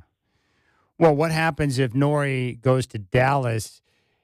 what happens when teams wind up back up at square one? Do you go back and start talking to other candidates that were a part of your original search, or how does that work? Yeah, I think it does, Chad. I think you have to make that phone call and say, well, yeah, I think now we're a lot more interested in you than we were before. And then there's other names you can drop in there. You can start talking about Jason Kidd maybe. Maybe that's who pops up. He's experienced head coach.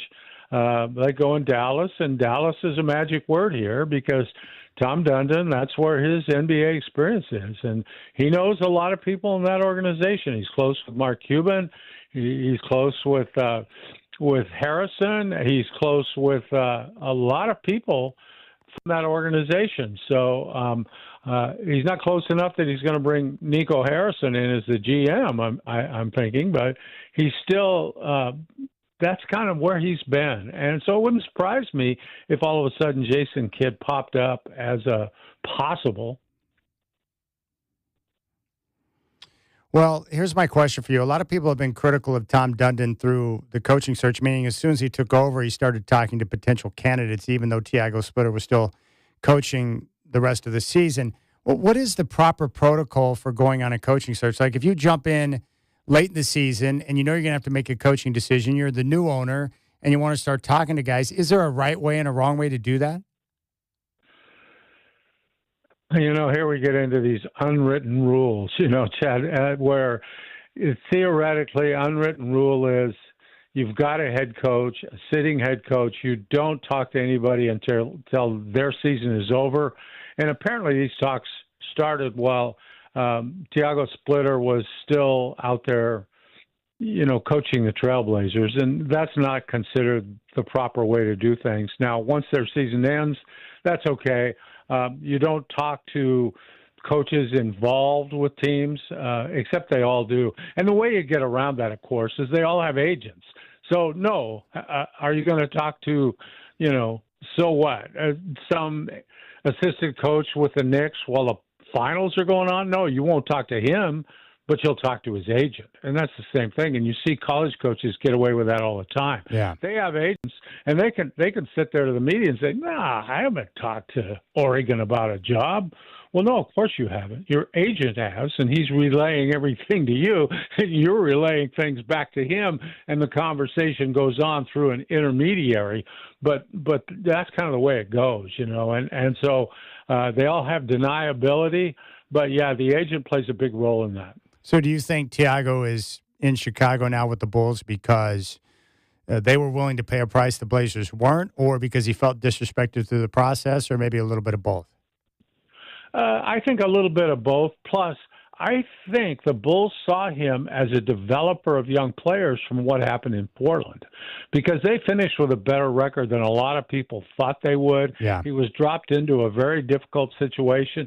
They have pretty much bottomed out in Chicago, and I think the feeling is they have some young players they like.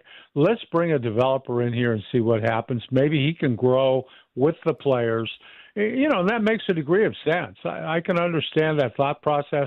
They have a new front office there. They want a fresh start, and I get that. And they did. They got rid of a pretty darn good head coach. I've always felt that he was a good head coach, but they're starting over, and that's kind of what you do when you start over. You just clean house.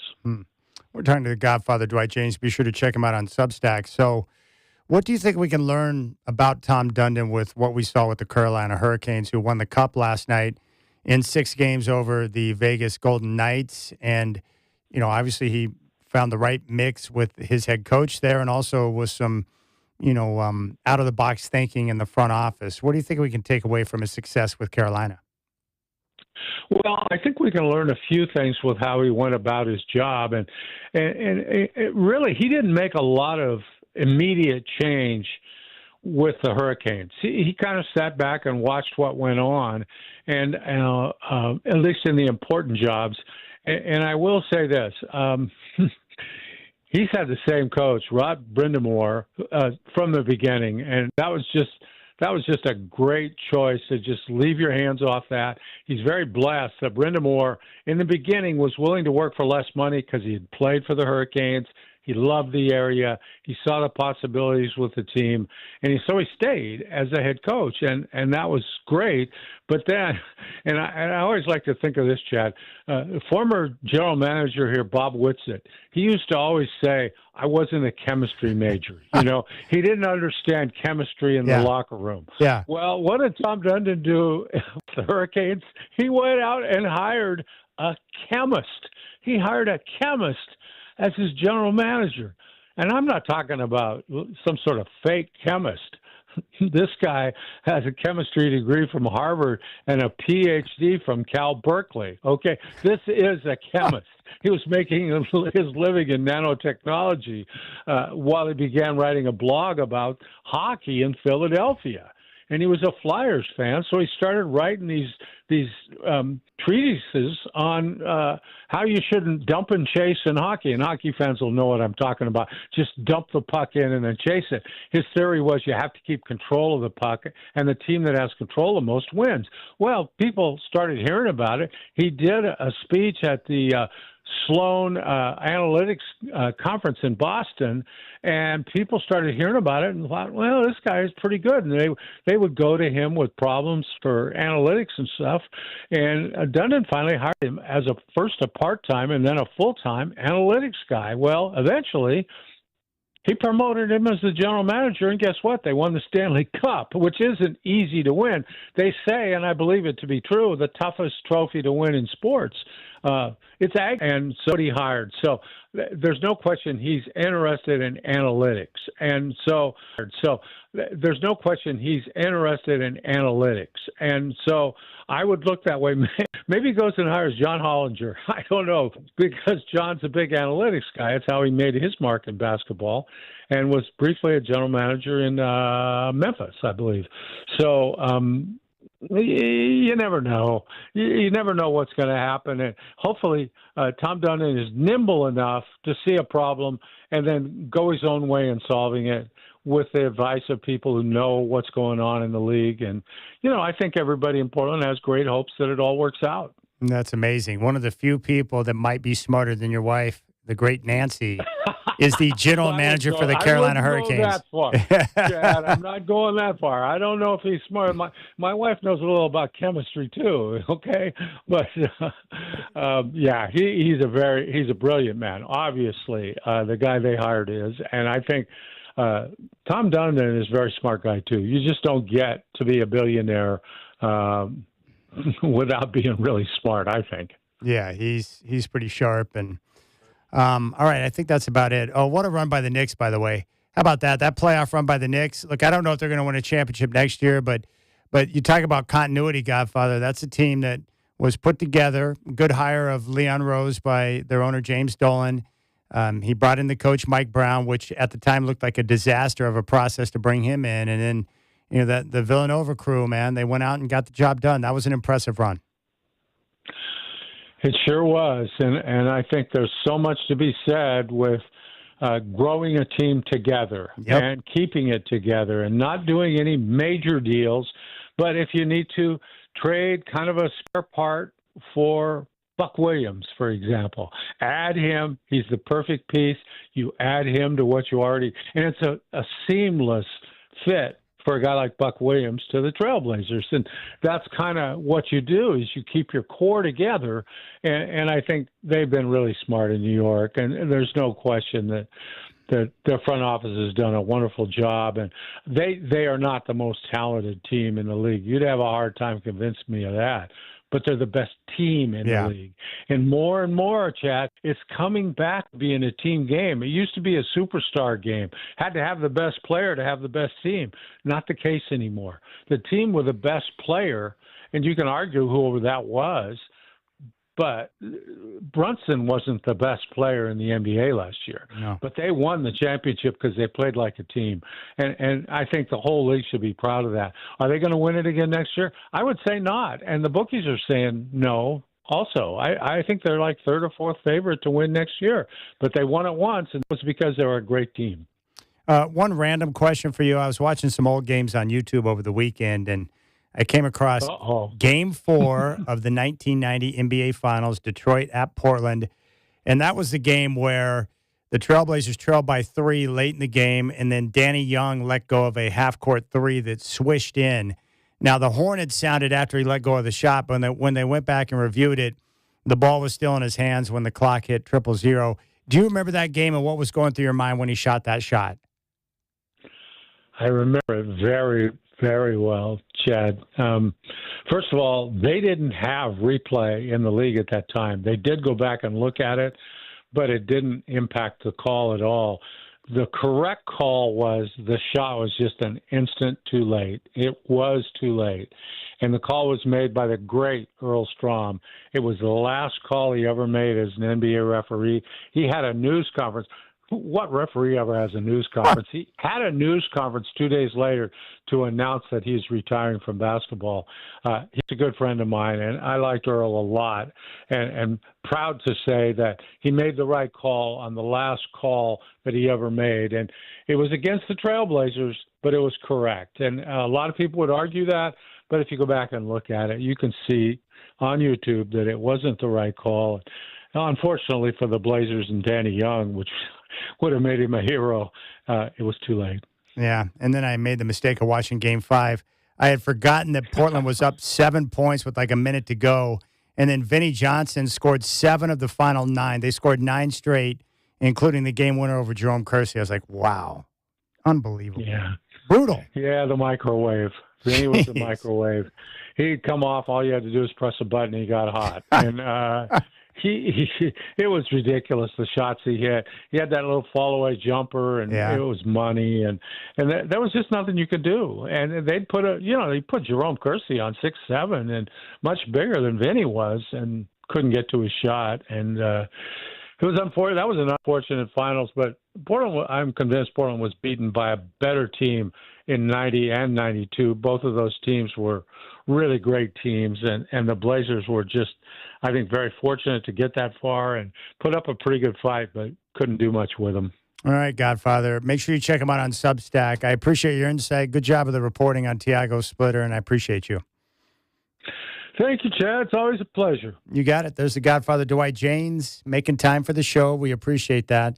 All right, we'll keep things rolling. 503-248-0620 is your telephone number. You can jump on board. It's a warm one. So far, the thermostat in here, Michael Shacker, has been very good. I'm not too hot yet. I'm freezing in here. No, good. It's nice and chilly here in the studio, which was bizarre because normally they shut the air conditioning off, and I was concerned about that on a 90-plus degree day. So we'll see how that shakes out the rest of the show. 503-248-0620. We'll keep things rolling here on the Rip City Drive.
Well, it's not a bad play. If you're Rockwell back in the day in the 80s, just hit up Michael Jackson and see if you can get his vocals on your song. And it's a guaranteed smash hit. All right, telephone number 503-248-0620. You got any thoughts on the decision by the Chicago Bulls to hire Tiago Splitter? You can jump on board. And I'd be curious to know, too, how many of you watched World Cup action, from Friday when Team USA was, playing their game, or through the weekend? How much have you paid attention to that? It was really cool to see Game 5 of the NBA Finals. I still can't believe the Spurs were up double digits in every single game, and they won just one game out of the 5. And the New York Knicks, what a story. So much fun to watch. The togetherness, the way that Jalen Brunson carried them in game number 5. When nobody else could make a shot, he was the one who remained aggressive and kept them within striking distance. And finally, they're able to get over the hump, which is pretty cool. I like that group. I like Jalen Brunson. I like Josh Hart. I'm down with OG Anunoby, Mikal Bridges. Just so many likable guys on that squad. And they get the job done and win a championship. And I know a lot of people who are from New York, who are Knicks fans, who have been long-suffering Knicks fans, and to see them finally experience a championship, I'm happy for them. It's pretty darn cool. And what a likable group that is, without question. All right, 503-248-0620. Let's go out to Colton now. Keep in mind, this gentleman here, he called in last week, and he was talking, and all I could think about was, you're from Colton? Like, that's a small town. I only know Colton because, I spent a lot of time in, smaller towns in the Valley when I was calling high school games for Don Cost. And I said, Puppy Shots, my wonderful long-haired dachshund, is from Colton. He called back in to talk to Michael and said, hey, not only is he from Colton, but my next-door neighbor, who is my aunt, is the one that you got him from. So he's back on the show. Matt, I appreciate the phone call. What's on your mind? I know, pretty crazy, right? Small world. I was like, that's definitely my aunt. She's the only one that sells miniature dachshunds in Colton. No, dude, you know what's cool about that? You called back, and I'm so glad you did, because I was able to call my entire family who loves Puppy Shots and explain to them that you called back and said that your aunt is the one that we got Puppy Shots from. So thank you for that, man. That's pretty awesome. So I told Puppy Shots, I don't know if he knew what I was talking about, but I said, hey, I talked to the family that we got you from today, and he just looked at me like, yeah, just give me a treat and we're going to be good here. Yeah, he's after his treat. But Michael told me, too, he's trying to get you to get another one. Yeah, and I it's one of those things where I think he would enjoy having like a brother or a sister, but we've had him, for so long where he's just used to having everything his way that I don't want to disrupt that. So I would love for him to have a brother or sister, but I'm nervous about it. Yeah, those dachshunds can be temperamental. No question about it. So Tiago Splitter's now with the Bulls. What's your take on that? Well, I was calling because I mostly agree with what you're saying. I don't understand. Like, I think Tiago did a good job. He overachieved with what he was given for the most part, but I mean, it's not like he can't be replaced. I don't know why everybody's freaking out. Like I said, he overachieved. But he came in as my one complaint would be he came in as this offensive guru is what we were told. And the offense was, drive and kick out the threes, the guys who can't shoot threes. And he didn't have this playoff series, not the best rotations and stuff, in my opinion.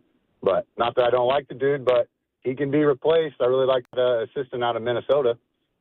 Yeah, me too. From the people I've talked to that know about Mike Inouye, they're nothing but great things to say. And if the Blazers in this coaching search and they end up with Mike Inouye as their head coach, I'd be excited about that. But I'm with you. It's like I love Tiago Splitter and think he did a great job, but it's not like we lost Phil Jackson or something, for crying out loud. No, and we've seen a little bit of what I can't say that assistant out of Minnesota, can't remember his name. We've seen a little bit of what he can do when Finch is thrown out of the games because he gets ejected quite a bit. And he seems to rally the troops and get those guys to play. So I'm down with it.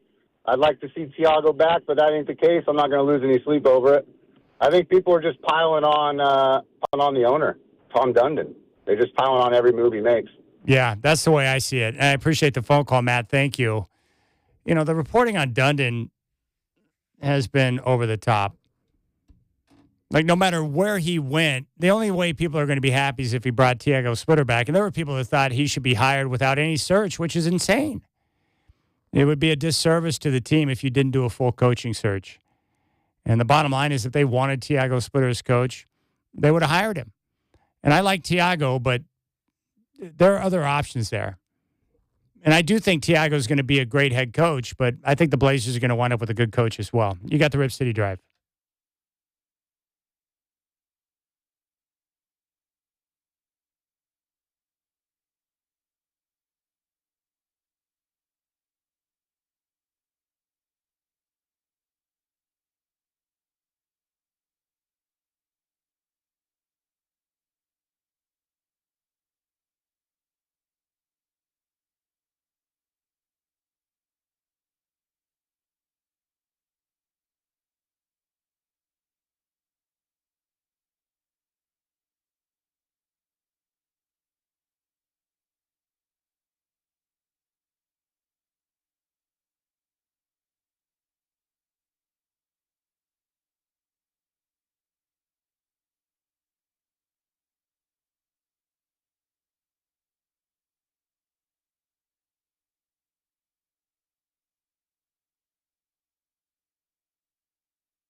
Hey, what's going on, my friends? It's now 4 o'clock. Chad here.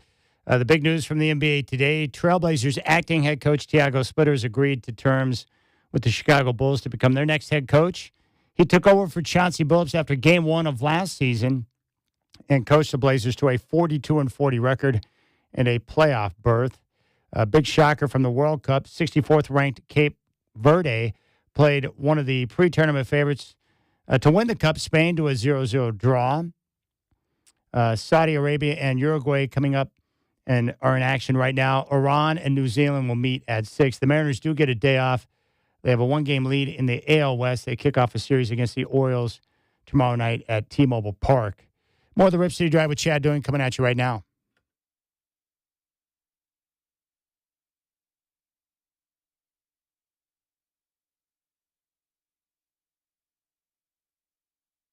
Live from the Coors Light Studios, it's the Rip City Drive with Chad Doing. Coors Light, cold as the Rockies. Please drink responsibly. It's postseason. That leads everyone in now. Here's a chance for Hall. Breaks in. Gets a shot. He scores! Taylor Hall gets Carolina on the board. He got loose. And the man leads the Canes in points.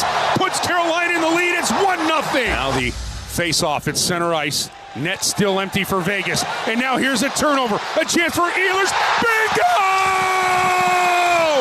3-0 Carolina.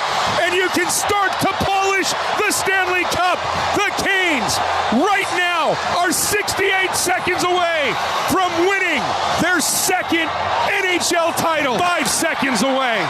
Played out, and the Carolina Hurricanes are the best team in the NHL. They won the 2026 Stanley Cup. It's yours, Carolina, and it's coming back to North Carolina. The Stanley Cup. We got a passenger on the plane tomorrow, and the Hurricanes are world champions. Pinch me so I know this is real and just not the perfect dream. Strap in. The Rip City Drive with Chad Doing starts now. Yeah, it was really weird to see James Dolan happy. Something. We were a team. We've been a team the whole time. But I want to say something to New York. We were a team. We've been a team the whole time. But I want to say something to New York. Hey, New York, I'm sorry it took so long, but here we are, and hopefully it won't take that long again. Yeah! Most owners, when they talk in public, are very uncomfortable. But he deserves credit. I mean, he's the one that made the changes. He brought in, but he deserves credit. I mean, he's the one that made the changes. He brought in Leon Rose. He made the change at head coach, got rid of Tom Thibodeau, who was running his guys into the ground like he does at every other stop. The search and the finally settling on Mike Brown was uncomfortable at best, but it paid dividends, and they won the championship. And Mike Brown, instead of playing 6 guys, probably played close to 9 guys and trusted in his bench and, did some of the things that, James Dolan was looking for. And the Knicks go out and win a championship. I love it anytime a really rich guy is like, I saw a team. We were a team. We've been a team the whole time. But I want to say something to New York. Hey, New York, I'm sorry it took so long, but here we are, and hopefully it won't take that long again. Yeah! That makes me happy. Good job by him. They did a really good job of piecing that team together and putting the Villanova guys together where we really had a chance to see that chemistry, the trust, and they allowed that team to grow. And they got better and went on one of the all-time runs throughout the course of the postseason. They were a dominant basketball team in the postseason and were able to get the job done. And a lot of times you need good fortune to have a championship run like that. The Knicks certainly got that with the injuries that we saw to the Celtics, which resulted in the defeat against the 76ers. And by the time the Knicks got the Sixers, they were banged up. And Joel Embiid was nowhere near 100%. And the Cavs, by the time they took on the Knicks in the Eastern Conference Finals, had gone through back-to-back 7-game series. But again, the Knicks took advantage and dominated their opponents. And keep in mind, their dominance allowed a lot of extra rest before the finals, which put OG Anunoby in a position where he could, get back to 100%. And that paid off because if it wasn't Brunson, OG would have won the MVP. That's how well he played. But that was a fun team. Togetherness, they played really hard, and Mike Brown pushed all the right buttons. And in the middle of that Hawks series in the first round, when Knicks fans were freaking out and they were facing a 2-1 deficit, he changed the way that they attacked, putting Karl Anthony Towns in a position to facilitate, and they just took off. That was a terrific run. And Jalen Brunson is a man's man. I mean, he was the big-time shot maker in Game 5 and kept them close within striking distance early on when everyone was struggling to find the distance. Brunson was there. Out of curiosity, between the final buzzer and now, have you cried at all? And if so, yes. Why? What was the emotion that got you? Like what? I was good. The final buzzer, I walked right to half court, shook Mitch Johnson's hand, and then turned around. My dad was there, and then felt emotional from that point on. And then I just remember Josh talking into my ear, and him just saying, like, we did it. And then I was emotional for a good 5-10 minutes, and then the excitement started to kick in. Yeah, it's pretty awesome. I mean, all the work, all the effort. Brunson went to New York because he wanted to lead a team. And people mocked the decision by the Knicks to bring him in. They thought it was an overpay. They were settling on him. They didn't get Donovan Mitchell. And Brunson turned out to be a superstar and proved that a small guard, undersized guard, can lead a team to a championship. He did everything that he set out to do when he signed with the Knicks, which is pretty awesome. And he's a good leader. His teammates respect him. He played his tail off. And what I like most about him, he's clutch. In crunch time, if you need a guy to get a bucket for you, he's going to find a way to get it done. And when you're undersized like that, you've got to understand angles. You've got to understand how teams are trying to attack you with their defense and how you can gain an advantage in those type of matchups. And he does it better than just about anyone. But that clutch, and really what I think clutch is, in simple terms, the players that excel in those crunch time moments, they're the ones that are not afraid of failure, meaning they're willing to put themselves in a position to take that shot, and they'll live with the result.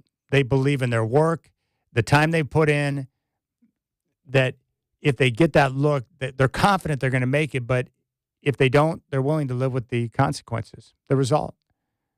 No fear. And that's the way Brunson plays. He has no fear of the big moment, and we've seen him step up time and time again throughout the season and during this playoff run. It's pretty special. Now, the weird part was Mitch Johnson, who was, almost joking after his team, gave up another double-digit lead. A little bit weird. Here he is talking about Brunson. What do you wish your team had done differently defensively against him? Make him score less points. I mean, Mitch Johnson, like a number of the young Spurs, and of course De'Aaron Fox, didn't get the job done. Mitch Johnson was outcoached by Mike Brown multiple times throughout the course of the series. Yeah, there's a lot that goes into it, but the simple consistencies, we didn't deserve to win the games. There's a lot of level of execution. There can be rebounding. There can be end-of-game details. There can be starting the game where you get the lead and then you don't sustain that. But NBA games are long. It happens during the regular season, too. It's just everything's much more on stage during the finals when everybody's watching. And we weren't ready to win an NBA championship. The better team won. We did a lot of good things, and we didn't finish the job, and that's what it is. Well, he did say after game number 4 in the meltdown by De'Aaron Fox in the closing moments, and he had multiple mistakes. Turnover, didn't box out OG when he got the tip in. Obviously had that boneheaded maneuver where he tried to get the layup to put his team up 3 instead of dribble around to run clock and get fouled. He said that, hey, we believe in De'Aaron Fox. He's going to have the ball in his hands in the closing moments of Game 5, and he was right. He did. And once again, De'Aaron Fox played terrible. De'Aaron Fox was awful in the series, and I'm trying to figure out, why would you continue to roll him out there? Well, there's a couple of different reasons. One, the Spurs invested a lot of money in De'Aaron Fox. He's a max player, so they clearly believe in him. There's also the connection of Clutch, where I believe Mitch Johnson and De'Aaron Fox are both represented by the Clutch agency, so that could have played into it, but really it's the investment. You've got the Clutch connection with coach and player, and you've got a max player. And if you bench Fox after investing those type of dollars in him and you lose him, that could create a bigger problem. So they were almost stuck with sticking with Fox. But the problem is their best player throughout the course of the series was the guy who was losing minutes to De'Aaron Fox. And that's Harper. Dylan Harper was their most consistent player throughout. And De'Aaron Fox, over the last couple of games, especially games 4 and 5, absolutely awful. And I like De'Aaron Fox, good dude. But he's got to be better when you're making that type of money. His decision-making, his lack of shot-making, I mean, he really hurt them with his turnovers. And Mitch is right. Those late-game situations, the Knicks just stayed around and allowed the San Antonio Spurs to unravel with decision-making, poor shots, poor shot selection, not utilizing the clock properly like we saw in game number 4. Mitch Johnson getting out-coached in certain situations by Mike Brown. But those late-game situations, the Knicks had been there and done that, and their experience shined through. And the Knicks, on the other hand, not so much. Victor Wembanyama after the game. It's going to be all of it. Second row, right side. Who we are, it's what we're made of, plus our experiences. And this has been a hell of a year in terms of experience. I don't think we could have learned more and gained more experience in one playoff run and in one season. And personally, in 18 months, it's been hard and full of lessons. Wemby also talked about the finals being a big lesson, big learning moment. I think doesn't compare to anything before. This is the biggest lesson of my life, the biggest learning moment. I can't tell exactly what the lesson is, but we're learning from that for sure. I'm learning more than any other time in my life before. Yeah, and he will. He'll learn from it. He's going to become a better player. The one thing I would disagree with, or that I don't think is possible, a lot of people talk about how he needs to add more weight, get more size, become bigger. I just don't think that's going to happen. If you look at his body type, he is straight up an ectomorph. And ectomorphs don't have the ability to put on a substantial amount of weight and to change their body and to become thicker. Like, that's not going to happen. And I'm convinced that Wemby remaining lighter on his feet and having that mobility is going to be better for him. What he needs to work on, and he'll get there, is developing certain parts of the floor where he can get to a shot and develop a go-to move, whether that is a version of the sky hook, whether that's a fadeaway jumper. Being able to establish position and be able to dominate with one or two moves that no one can stop is going to be critical for him. And we've seen players who establish these moves as time goes on. And the great players always go into the offseason and they work on certain aspects of their game and they add something to it. So when they come back the following year, they're better. We saw that from all the greats, Kobe, Magic, Larry. They all add something to their game and come back with something different. We saw it with Michael Jordan. So it's going to be up to Wemby to continue to add those things to his game so he can become a better player. All right, 503-248-0620 is your telephone number. This is an extended edition of the Rip City Drive. We kick things off at 2 today with the news of Thiago Splitter. I appreciate your time. Hope you're enjoying your afternoon. You can jump on board if you'd like, 503-248-0620. You got the Rip City Drive.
All right, well, games to 1. Over 70% of the entire series, and they lose it 4 games to 1. 70% of the entire series, and they lose it 4 games to 1. One of many things I learned is the margin of error is very, very thin. Our domination stints are absolute. We absolutely dominated for most of the series, but our errors, our mistakes, are punished so hard that we can't have ups and downs like this so much. You know, the ups are okay. The downs is the reason we lost. Yeah, he is so spot on there. And what a great lesson to learn through a difficult loss to the Knicks in the finals, where you have double-digit leads in all 5 games and you only win 1. And that's because of the errors, right? The decision-making, the mistakes, the turnovers, not grabbing a offensive rebound when you're supposed to, not getting to a loose ball. Every possession in the postseason matters so much, and that's what I love about it. You know, the games matter. It's a possession game, grabbing offensive rebounds, limiting turnovers, not making the big mistake. And that's really where the Knicks won the series, is that in crunch time, they got to the loose balls. They grabbed the key offensive rebounds. They did the little things that are required to win a championship. And the Spurs didn't, even though the Spurs dominated play the majority of the series. It's unbelievable. And those decisions, or it could come from the thought process in their offense in second half in that third quarter of game number 4 when they're up by 29 points. You know, taking quick threes early in the shot clock. You know, we saw it late in game number 5 where Mitchell Robinson was able to grab a key offensive rebound off a missed free throw. But Wemby, you know, he's got the right makeup and the desire to be great. I think he'll learn from this and get better. Let's go out to the phones. Jerry is in Southeast. Jerry, I appreciate the call. You're up on the Rip City Drive. What's your takeaway? Hey, how you doing? Hey, I wanted to agree with you on what you said about his body type. You know, you think about, I mean, you're not going to make the guy into obviously not old one, but a young Arvidas. Yeah, no, it's not happening. I mean, it'd be great if you could, but the Sodas rode him hard and put him away wet. And then when he was, you know, into the seniors, for example, in the skyhook. Now, there's a guy who had a lean, flexible body and played a long time, actually, yes. And he played at a high level. So I think with Wemby, I mean, he could put on weight, but we're talking just very specifically done with a trainer, maintaining the stretching flexibility, which they would do anyway. And you know what, 7, 8, 10 pounds max. Yeah. But his whole thing is the flexibility, and then when he does his because then you know, back in the day, I don't know if you remember hearing this name. There was this guy. Big guys used to go to this thing called Pete Newell's Big Man Camp. Yeah, that was. And you know what's crazy is that there's no longer a Pete Newell Big Man Camp, so they've stopped teaching big men to play a certain way like they used to back in the day. It's wild to think about that, but it's true. I know, and it was all the stuff you were mentioning too. The footwork, roll to the basket, pick, don't bring the ball back down when you're. Now, not that Wemby does it, but you know, see some guys bring the ball down to where anybody who's 6'2" could easily steal it. You know, you don't do that. But one of the things I noticed too about Wemby, I think the sky's the limit with him. And if he gets to where he's also a threat, both coming out, like imagine when he comes up to set a pick. Then if he whirls, he tends to go straight back to the basket or to either side slightly. Well, if they work to where he does that same thing but to one side or the other and has someone else going too, you got 2 guys to worry about, and then Wemby can catch the ball wherever they put it. You know, but if he just adds a little bit of that so that they don't because he's sometimes, even though he's a great shooter, he's occasionally wasted out there, and if he got cold like he did in the second half, he could just shift his game as he works on the other part of it, you know, the interior part and the ball and motion part. But you know, he'll do all that because he's, like you said, he's smart. He's you know, the Knicks did focus the whole. I mean, you could say they lost a little focus dropping down that much, but that was San Antonio's skill too. A lot of it. If they stayed focused, San Antonio for the entire game, no matter what was going bad, the Knicks had the end result in their mind, locked in so deep that we could hardly understand it.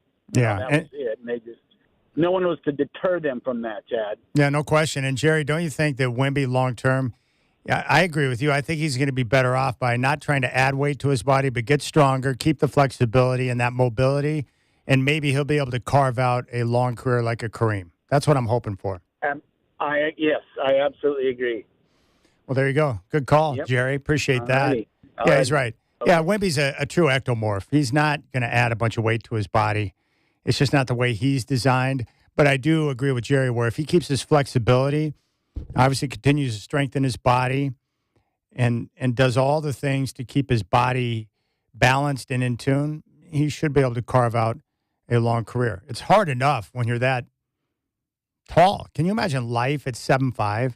Like, it's beyond my understanding, but just like everything that you do, going into a house, getting on a plane, sitting in a car, like everything you do is a little bit harder because of your height and your length. That guy's ridiculous.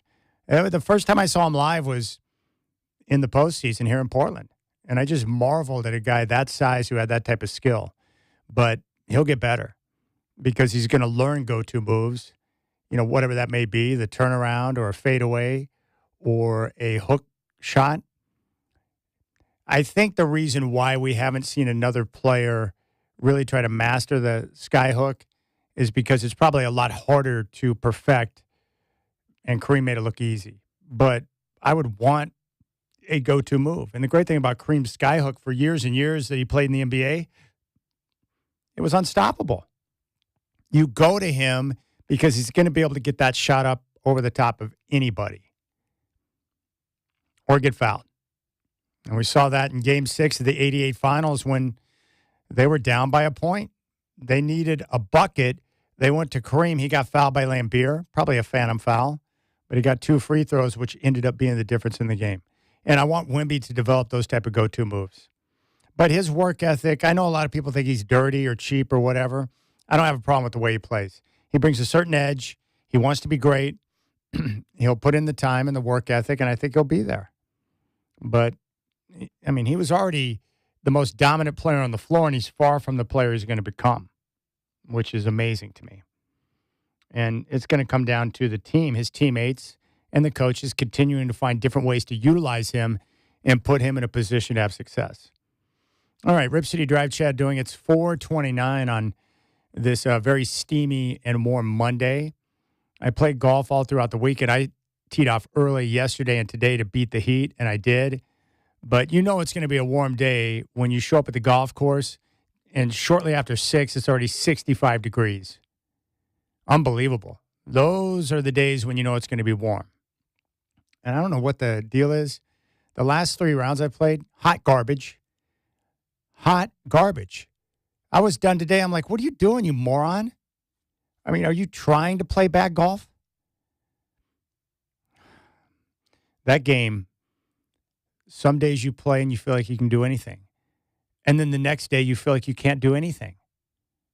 I've never played a game like golf. It is an absolute mind bleep. It messes with your mind. And because I'm not Tiger Woods, I get ticked off sometimes. But it was nice out there today. The courses are in great condition. I was out there at Forest Hills yesterday. It's terrific. The greens are great, running true. The fairways, the setup of the entire course, spectacular. I also love teeing off super early in the mornings on the weekends because you can get done quick. I played by myself yesterday morning. I teed off shortly after 6. I played in 3 hours. Now, that's my type of Sunday. The problem is with weekend golf, if you go out too late after everyone's on the course, 5.5 hours. I ain't got time for that. All right, the big news today, of course, Tiago Splitter, the Trailblazers' acting head coach, is no longer. He has agreed to terms, according to Shams, with the Chicago Bulls. Dwight James reported on this show last week that he was in Chicago meeting with the Bulls, and now he's going to be the head coach. Now, I can tell you this from what I've been told. The Trailblazers are very happy for Tiago Splitter. He did great work for them last year. He's got a chance to become a coaching star, and he got himself a great opportunity in Chicago. So I think it's something we can celebrate. Props to him. and his agent for doing the work that they did to get him a good opportunity. And I hope he got as much money from the Bulls as possible. So I'm very happy for Tiago Splitter. He did a great job. But I also know that the Blazers are very happy with the situation they have right now with their finalists. And they went into this knowing that they're going to come away with a good head coach. So I don't think they're too concerned about Tiago signing with the Bulls. They feel like they're in a position of strength and they're going to get a good head coach out of this, which is cool. So I like where the Trailblazers are at. Tom Dundon, props to him. His Carolina Hurricanes won the Stanley Cup yesterday. Got the job done in 6 games. He's got a title.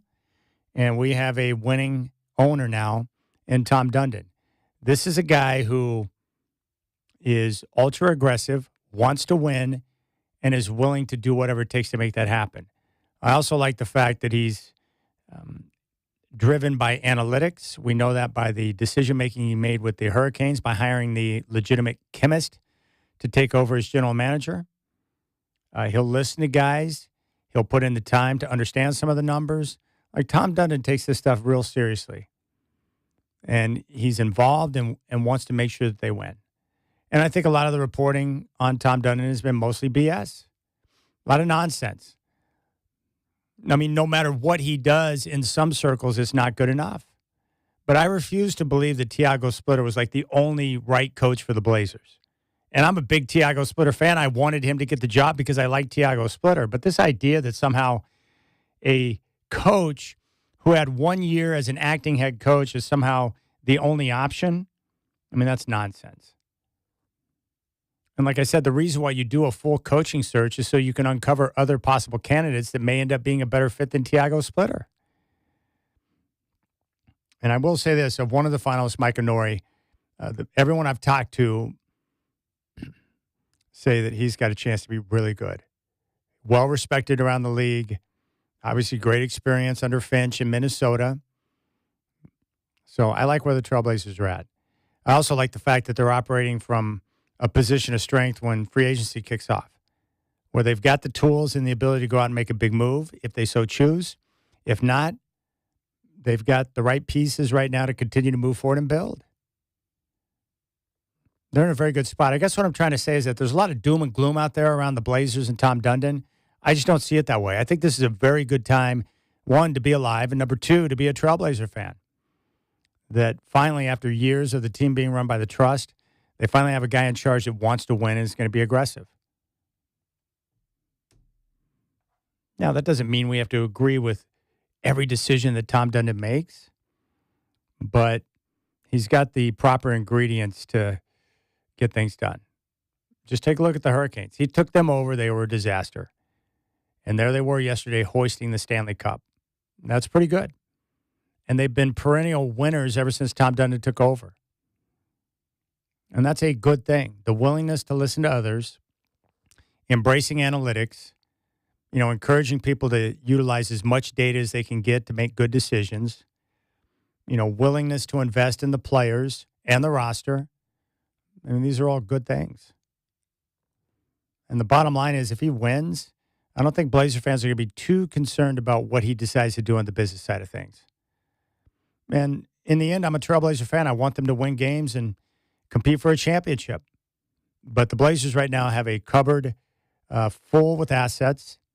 They've got tradable pieces on the roster. They're in a position where they can make something happen. The question is, what is the right thing? I guess of all the big-name rumors that I've heard, the one I like the best is being a part of a 3-team deal where Jaylen Brown winds up in Portland. That's the one that excites me the most. Giannis, I don't believe, is the best fit for Portland. Jaylen Brown, I would love. And then the other possibilities of, maybe being involved with Kevin Durant or Kawhi, like those names are great too. But I would say of all the big names, Jaylen Brown, with 3 years of team control, very appealing. And that might be a way for Boston to get Giannis, a place where he wants to play, for the Bucks to get some picks back that they lost in the Dame deal, and for the Blazers to get maybe a missing piece, a wing player who can come in and provide stability on both ends of the floor. I also got word that Dame has been working out extremely hard. He's in terrific physical condition, and he's been killing it at the practice facility. The other good thing, too, I think last week the Blazers had, I think 10 roster players at the facility working out. I mean, these players are crazy now. They just play basketball year-round. But the Blazers have a lot of guys who are hanging out in Portland and continue to work on their game here. And I like that because that's one way you can develop chemistry and continuity is to have, the guys who are going to play that are a part of the team that are here being on the floor together and continue to work through different things.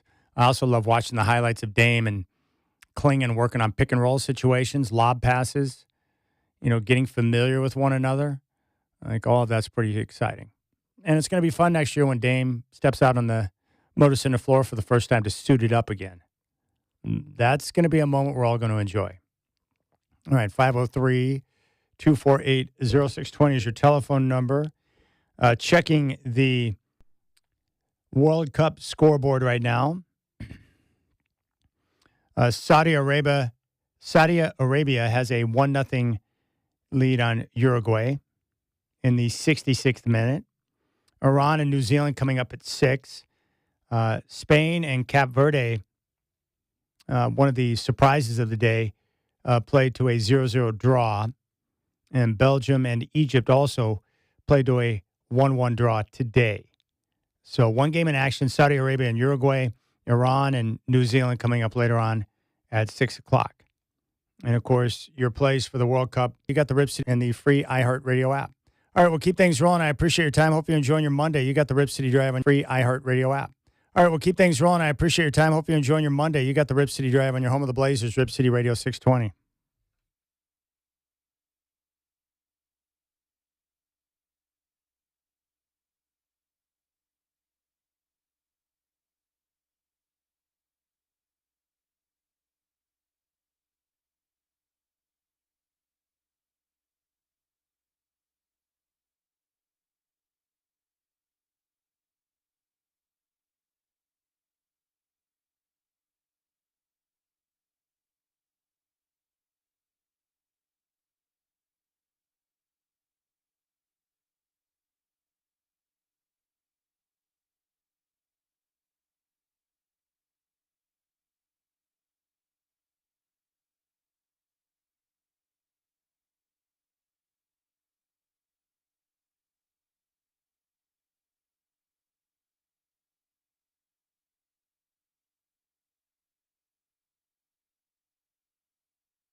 Yeah, my man Tony out in video games say it's just too damn hot and stay in the cool house with Milo and play video games.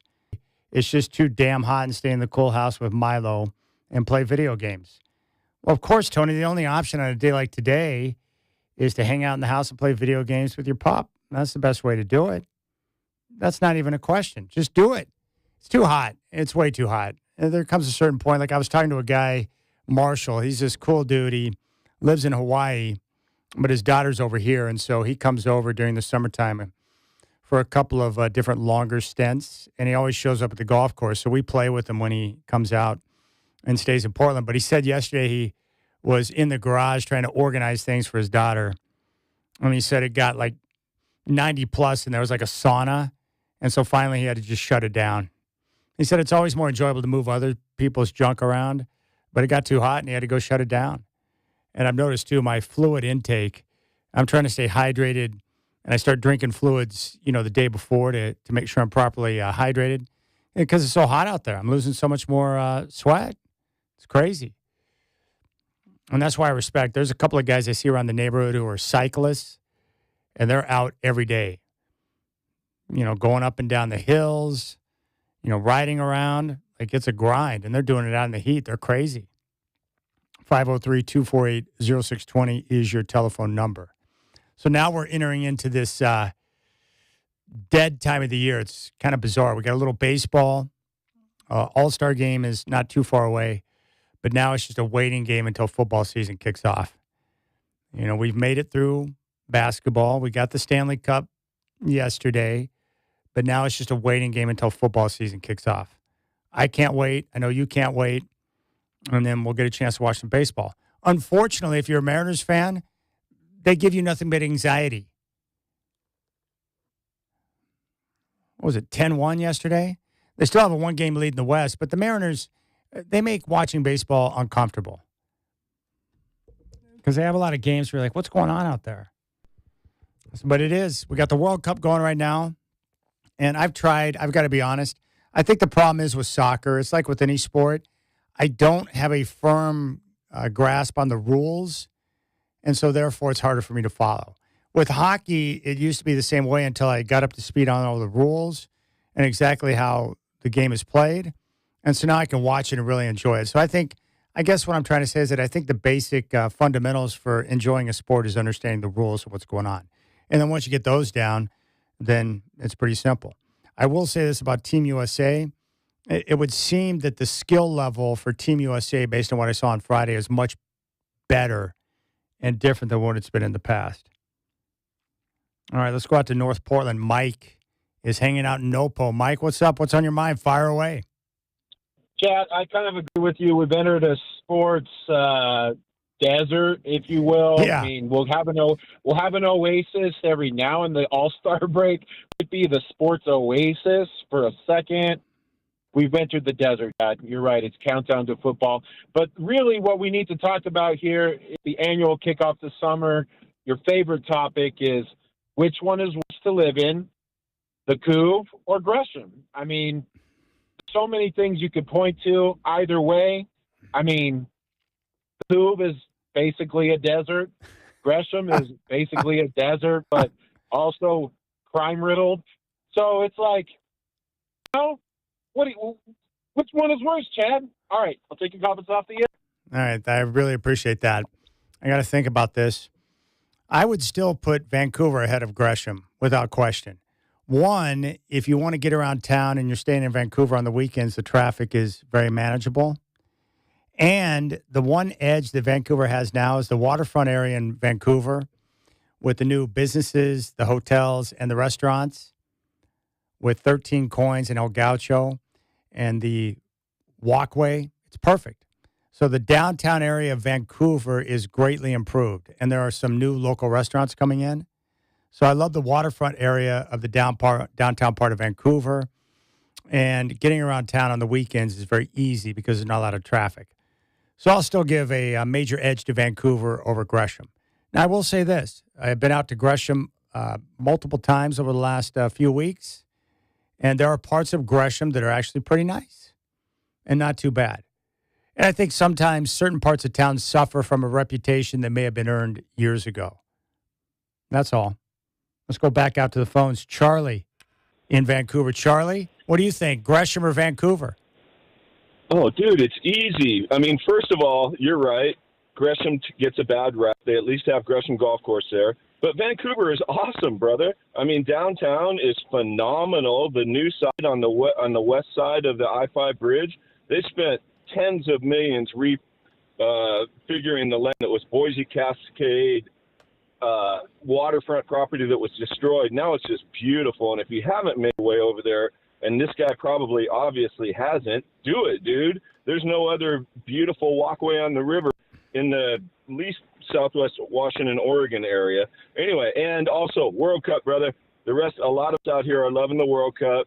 And did I really read this? And I'm sorry, I just started listening to the show. Did we let the Bulls get Thiago Splitter? That is correct. He has agreed to terms with the Bulls to become their next head coach. I'm extremely happy for him, but I am very, very disappointed for us as fans. I think this goes down as a choke job by our owner. Just, in my opinion, they lowballed him, and he said, "Are you kidding me?" I don't know. I'm frustrated. All right, I appreciate that. Boy, Charlie, last 2 times on the air, last week, he got an S-bomb out, and today he started to go in that direction, but he stopped himself. Nice self-control, Charlie. I appreciate that. Yeah, Vancouver's better than Gresham. There's no doubt about it. And I'm not hating on Gresham, but Vancouver's better, and the waterfront in Vancouver puts it over the top. In a landslide, Vancouver.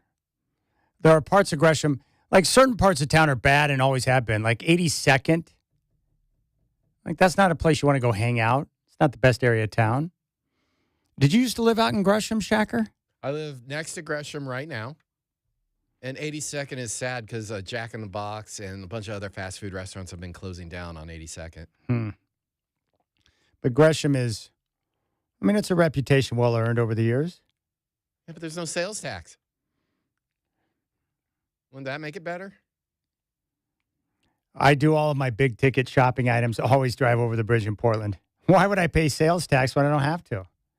It's one of the greatest things ever is driving over to Jansen Beach from the Couve. The Best Buy. I was there for a couple of years before it shut down because why would I drive up to 78th and go to the Best Buy? A couple of years before it shut down because why would I drive up to 78th and go to the Best Buy when I can drive over the bridge and hit one in Jansen Beach and pay no sales tax? Because if you're buying a $1,000 computer, you can save yourself several dollars. It makes no sense. Or if you're going to buy, appliances. The one area where they get you, though, you can't buy a car in Oregon and not pay the sales tax as a Washington resident. I don't know if they make you pay sales tax in Oregon or not on a vehicle. My guess would be no. But I had to pay tax on it as a Washington resident. All right, we'll keep things rolling. Sean Hike, our Trailblazer insider from Rose Garden Report, is going to come up next, share his insights on Tom Dundon, Thiago Splitter, and the coaching search. And we'll also take a look at the roster moving forward as we near the start of a new league year, which will come up at the end of June. You got the Rip City Drive.